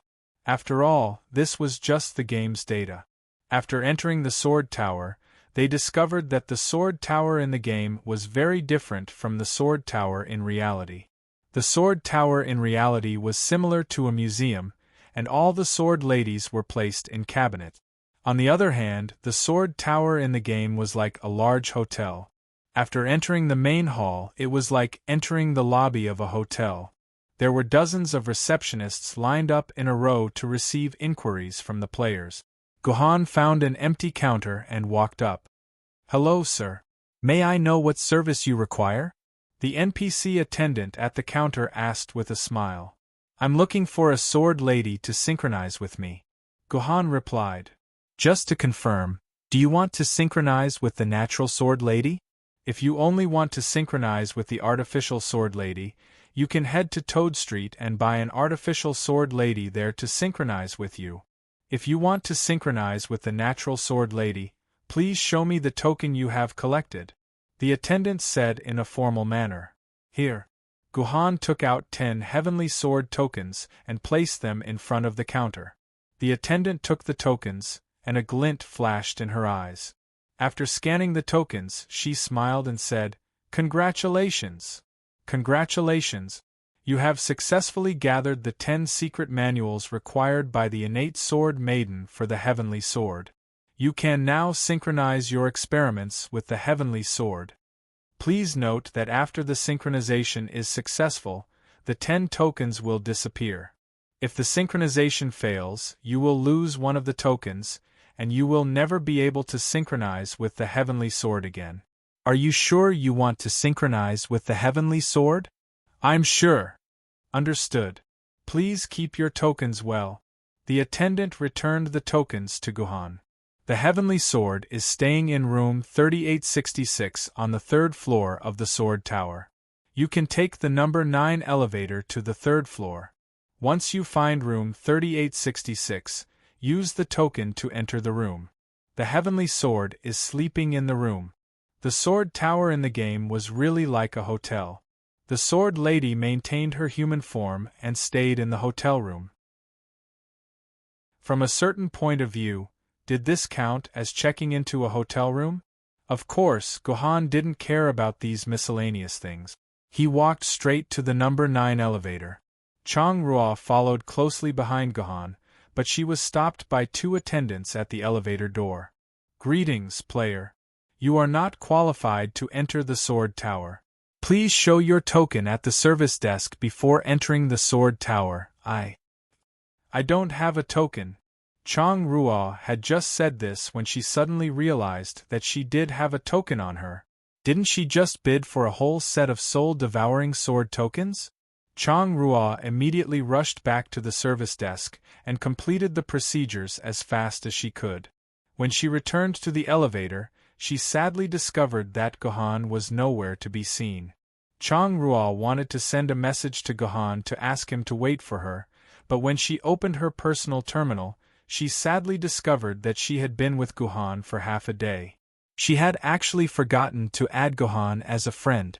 Speaking of which, Gohan had taken the initiative to add Chang Ruo, but Chang Ruo had coolly rejected him by blocking all strangers. At this time, Gohan didn't care about Chang Ruo. He had already taken the elevator to the third floor. After exiting the elevator, he saw room 3850. On the left was room 3849, and on the right was room 3851. Gohan walked in the direction of room 3851. After walking for a minute, he arrived at room 3866. This room's door was locked, and the peephole on the door flashed with a red light. Gohan knew that this meant that the sword lady was locked and asleep. Gohan took out his token and scanned it on the scanner on the door. The red light instantly turned green, and with a click, the door of room 3866 opened. Walking into the room, he found that the room was actually a bit monotonous. There wasn't even a bathroom, a TV, or an air conditioner. There was only a bed in the middle of the room, and a beautiful girl in blue. No, it would be more appropriate to call her a domineering lady. A beautiful domineering lady in blue quietly lay on the bed with her hands clasped together. She looked just like the Sleeping Beauty princess from the Middle Ages. Chapter 171. Although Etion was lying quietly on the bed, Gohan wasn't allowed to touch her because there was a barrier protecting her. The barrier would only disappear when Etion slowly woke up. Logically speaking, Etion should have woken up within 3 minutes of the door being opened. However, Gohan waited in the room for close to 20 minutes and Etion didn't seem to have any intention of waking up. Was there a problem? Gohan was a little anxious. The sword lady sleeping on the bed was actually a fragment of Heavenly Sword's consciousness. It was mentioned in the previous chapter that the natural sword ladies in the game were actually a small piece of the sword lady's consciousness that was torn off and transformed into an illusion. It was precisely because these fragments of consciousness came from the sword lady's main body.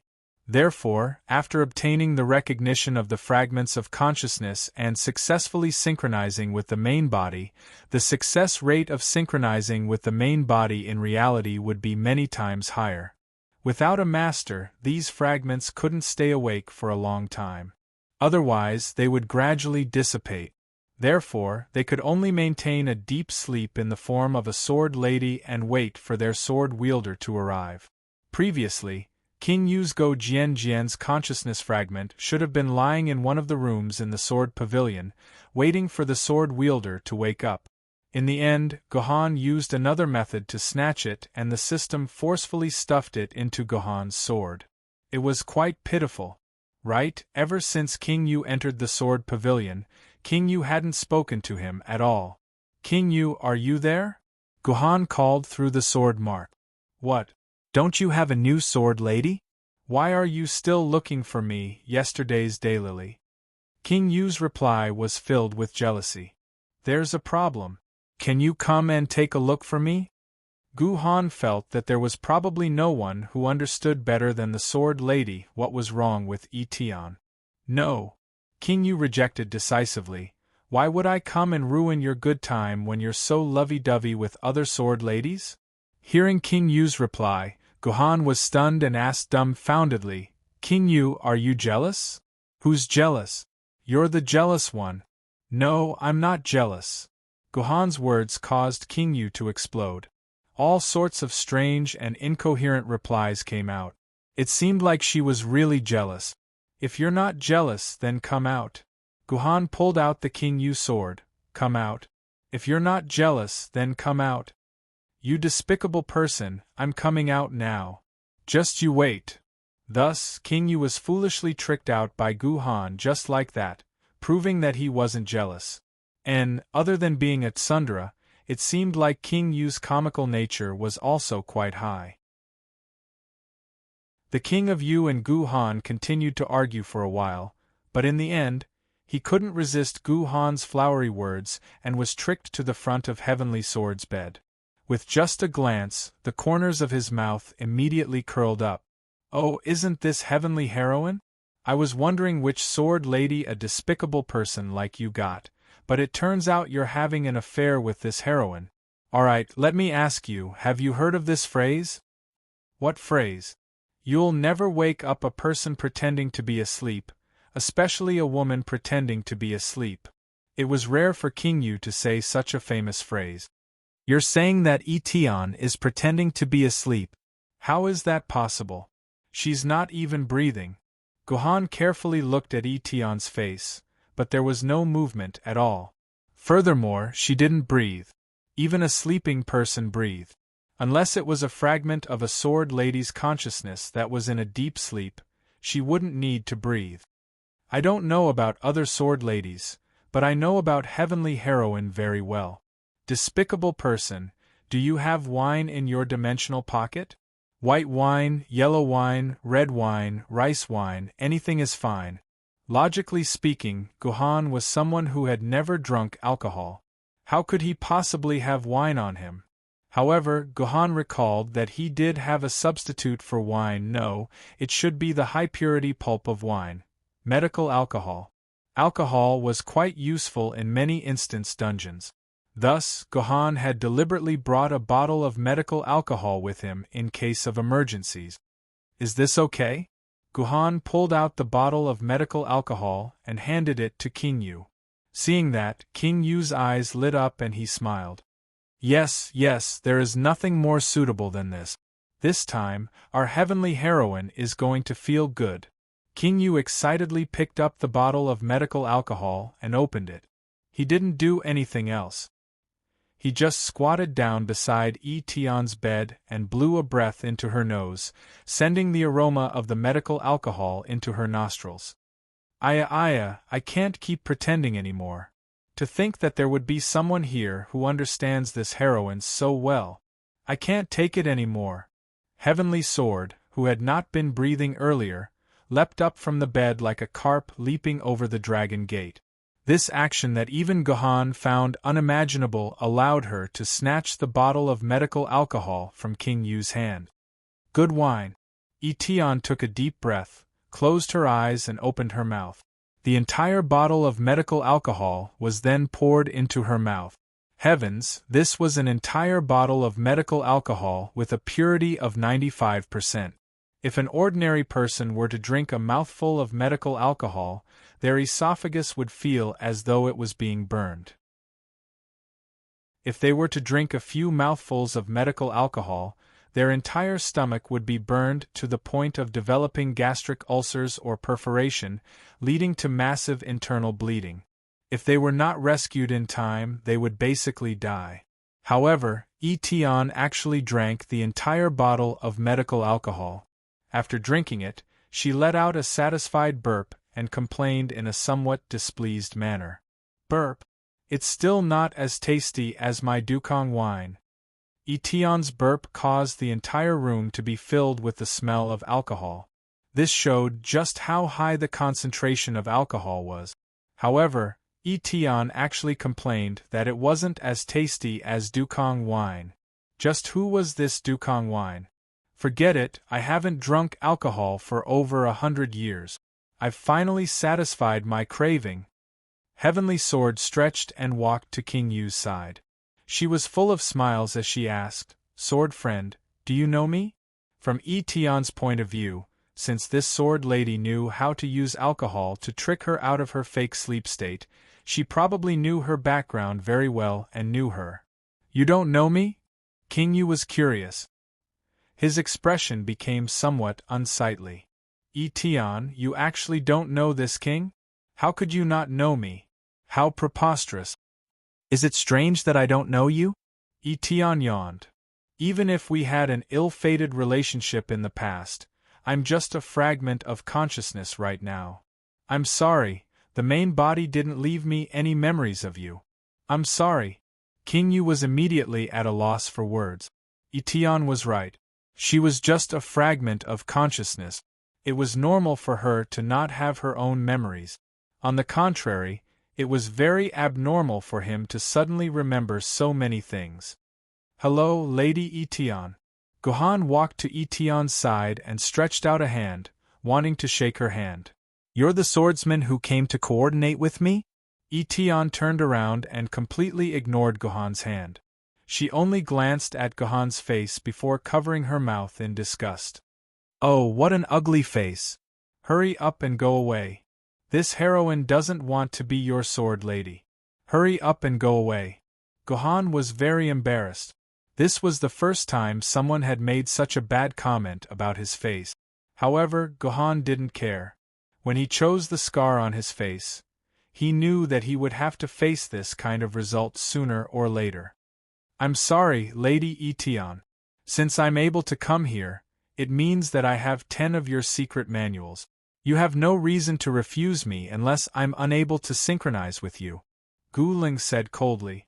According to the rules of the Sword Tower, as long as the swordsman gathered the tokens, the sword lady would definitely coordinate with the swordsman.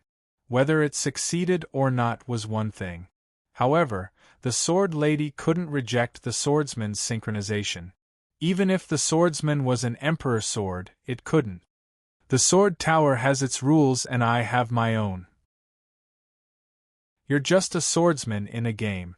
What right do you have to coordinate with me? Get lost. I don't like you. Etion's words caused Gohan's expression to turn angry. Etion pretended to be asleep at the beginning, but now she was acting like she was a big shot. Did she really think that he, Gohan, was useless? That's not up to you, Lady Etion. Gohan took a step forward and wanted to grab Etion's wrist. As he had attacked in anger, his speed was very fast and there was a strong gust of wind. I didn't know that you had some skills. Etion squinted her eyes and leaped up. She jumped to the top of the ceiling and stood on the chandelier. The strange thing was that Etion was only standing on one side of the chandelier, but the chandelier didn't seem to be tilting at all. This was a serious violation of Newton's classical mechanics. If Newton saw this, he would crawl out of his coffin. F***ck, is this Qigong? Looking at the unmoving chandelier, Gohan's eyes lit up. Even if Gohan used Qigong, he couldn't make the chandelier not move at all. I didn't expect you to be a kindred spirit. It's a pity that you're too ugly. It's embarrassing for me to have a swordsman like you. So, you should just go home and find another sword lady. It's more suitable to not waste time on me. Sorry, for you, Lady Etion, I've already spent 9 million renminbi. If I can't bring you back, where would I put my face? After saying that, Gohan secretly exerted strength in his legs and shot towards Etion like a cannonball, his hand reaching out to grab Etion. Gohan's speed was extremely fast, and he suddenly attacked while they were talking. Etion was caught off guard. Although she reacted within a few milliseconds and jumped away from the chandelier, she was still grabbed by Gohan. You can actually touch me, swordsman. Etion revealed a shocked expression for the first time. She had to re-evaluate Gohan. This man seemed to be a strong enough opponent. You're also very powerful, Lady Etion. Number 1 in swordsmanship with treasured swords and number 3 in swordsmanship with famous sword. Lady Etion, you really live up to your reputation. Gohan was also shocked by Etion's reaction speed.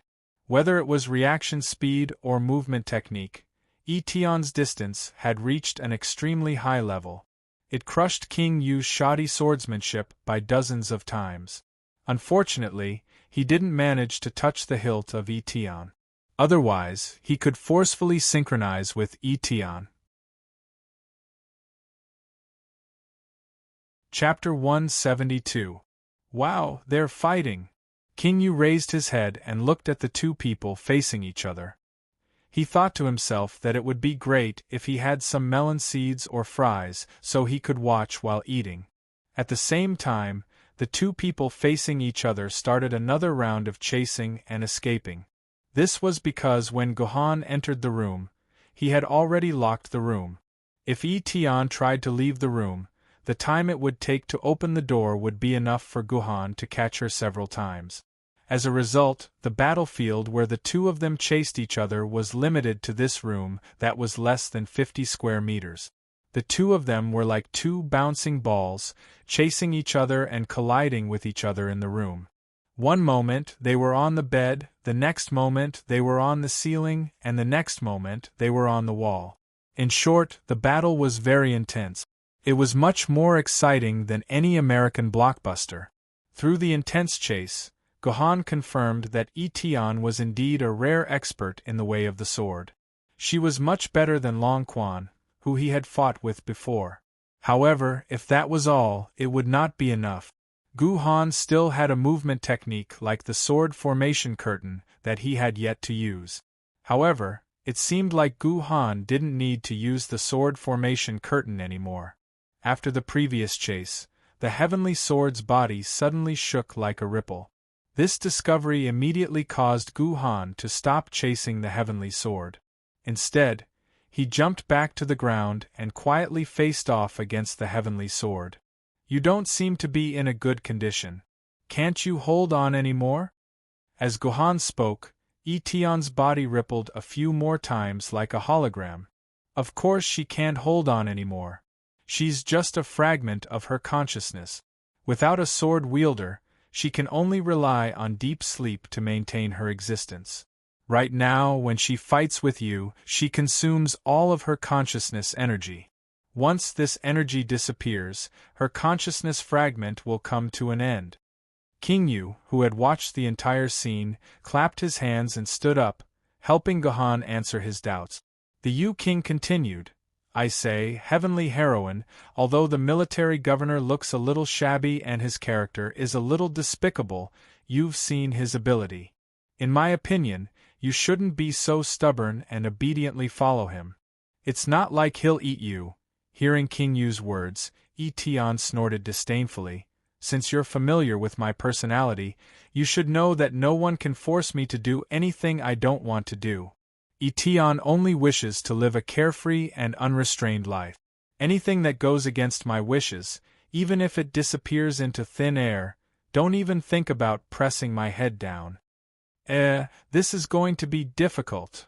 King Yu spread his hands and grinned evilly, despicable person. Since you're already so despicable, why don't you just chase her until her consciousness disappears? In any case, there should be more than one fragment of Tian's consciousness in the game. Once this fragment disappears, a new fragment will appear on the bed. You won't lose out. You. Tian's expression changed drastically. Did this sword lady have a grudge against her main body? She actually thought of such a vicious idea. Alright, King Yu, I won't force Tian to this extent. If she really resists me, even if I respawn another 10 fragments of consciousness, I won't be able to obtain her favor. Gohan knocked King Yu's head, teaching her a lesson for her rotten idea. Listen, Lady Tian, I'll only use one move. This move of mine will make it impossible for you to escape. Gohan said to Tian. Gohan's aura was extremely oppressive. When he spoke, his eyes flickered with a frightening light. This made Tian, who had always been domineering, involuntarily start to believe that what Gohan said was true. How is this possible? How can you catch me with one move? Although Tian said this, her entire body and mind were on guard. She stared at Gohan's every move. Once Gohan started to move, she would immediately escape without delay. He's moving. Suddenly, Tian's eyes widened. Gohan had already disappeared from her line of sight. Almost at the same time that Gohan disappeared, Tian immediately jumped to the left. However, just as Tian moved, she felt her body collide with a hard embrace. Etion turned pale with fright and wanted to change directions again, but an arm was already wrapped around Etion's neck. "Let me go." Etion still wanted to struggle out of Gohan's embrace. However, the price of doing so was that her body became more and more unstable and gradually started to fade. This was a sign that her consciousness had reached its most dangerous state. Etion could disappear at any time. "Hey, despicable person! If you really want this heroine, hurry up and synchronize with her. Otherwise, she'll really disappear," King Yu said anxiously. It seemed that she didn't have a negative relationship with Etion. "I know." Gohan's expression was solemn.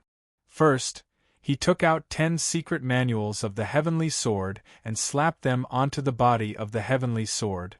A scarlet light began to shine from the chest area of the Heavenly Sword.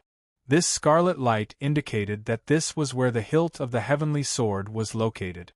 Moreover, the hilt of the sword was currently in an activated state. Gohan only needed to place his hand on it to grasp the hilt of the Heavenly Sword and begin to synchronize the experiment with her. The position of Heaven Reliant Sword's hilt was extremely embarrassing. It was practically at the center of the big bun on the left side of Heaven Reliant Sword. That was why if Gohan wanted to hold the hilt of Heaven Reliant Sword, he would have to hold the left side of Heaven Reliant Sword in his hand. For an innocent girl, this was definitely something that could not be accepted. Of course, Gohan didn't care about these things. He calmly grabbed Etion's left chest with one hand. "Pervert! Pervert! Despicable person!" King Yu muttered angrily when she saw this. However, her eyes were fixed on Gohan's hand. She didn't know why, but she started to imagine herself becoming Etion in Gohan's arms. Then, her entire body started to redden, heat up. As so embarrassing. Etion seemed to have given up when she saw that she couldn't escape Gohan's grasp. She could only curse Gohan with all her might. "You can't synchronize with me successfully. You can't succeed." Before he could finish his sentence, Gohan's hand grabbed onto Etion's left chest. In an instant, a bright light erupted, and Etion's body stiffened. Then, he turned into motes of starlight, and in the end, he turned into a silver-white sword that was held in Gohan's hand. "You succeeded just like that?" Once Gohan held onto the sword hilt, the Heavenly Sword would transform from its sword form to its sword form. This meant that the synchronization was successful. Next, the Heavenly Sword in its sword form would enter Gohan's body and begin the incubation process. I thought Etion and the stinky military governor were incompatible and uncoordinated. I didn't expect it to succeed in less than a second. How is this not suitable? It can't be more suitable, King Yu said sourly. Generally speaking, from the moment the wielder grasped the sword lady's hilt to the moment they began to synchronize, it would take about 10 seconds to trigger. The more compatible the two were, the shorter the trigger time. For someone like Solid Han, who was able to successfully trigger it in less than a second, it could already be described as a match made in heaven. In this world, there was no one more suitable than Solid Han to wield the heavenly sword. Therefore, this was fate and it couldn't be resisted. By the time King Yu finished complaining, Gohan had already entered a petrified state. His lower abdomen also started to bulge. In a few minutes, a brand new Etion would be born in Gohan's stomach. Why did it sound so scary? This feeling is like there's a hot spring hidden in my stomach. Under the synchronization, Gohan had completely lost control of his body, but his soul was released from his brain. His eyes couldn't see the outside world, but he could clearly see the purple palace in his body. As if he was looking at his own child, Gohan looked at the nascent soul in his purple palace. It gradually changed from a sword form to a body, a head, limbs, and facial features. It gradually turned into the appearance of Etion. Its lips curled up in disdain, and there was even a gourd in its hair, as if it was looking down on its master. When Heaven Reliant Sword's nascent soul was completely formed, An intense pain suddenly assaulted Gu-Han's brain from his abdomen. The pain instantly pulled Gu-Han's consciousness back to his brain. This was the prenatal pain before the birth of a nascent soul. Just like a mother, Gu-Han had to go through this entire process. Heavenly sword, material, mysterious iron origin, natural, 3 kingdoms C1 realm, treasured sword, sealed, grade, 9th grade upgradable, sword path, martial path characteristics. Heroes in wine, when the heavenly sword is drunk, all attributes increase by 20%. Awakening, awaken form, sword maiden form sword wielder, military governor deep sword mark, not deep damage ratio, sword maiden form, unknown/sword form, 0. 52 defense ratio, sword maiden form, unknown/sword form, 0. 41 agility ratio, sword maiden form, unknown/sword form, 0. 21 protective shield reset time, 40 seconds durability, 100% synchronization coordination sword element requirement, 1,000 synchronization coordination time, 5 minutes initial sword mark engraving.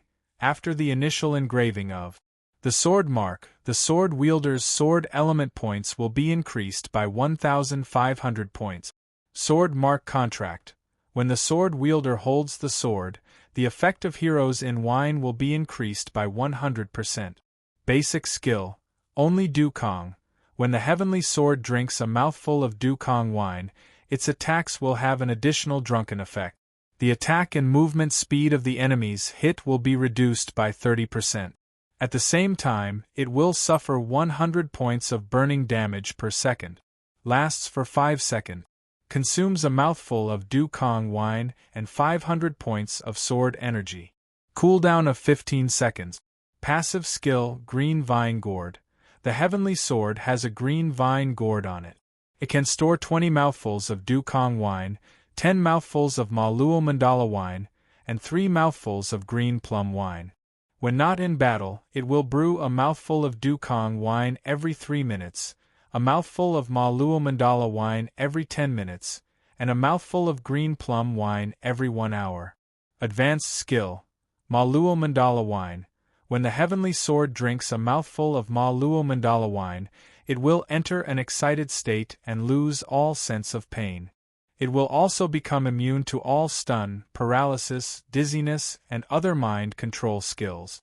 Lasts for 10 seconds. In addition, there is a chance to cause the enemy to enter a paralyzed state during battle. Lasts for 5 seconds. Consumes a mouthful of Maluo Mandala wine and 1,000 points of sword energy. Ultimate skill, green plum wine. After drinking a mouthful, the user will enter a hero state. All attacks will ignore defense, and there is a chance to deal a hero attack, dealing 1,000% hero damage to the enemy. Lasts for 10 seconds. Cooldown of 30 seconds. Consumes a mouthful of green plum wine and 25% durability.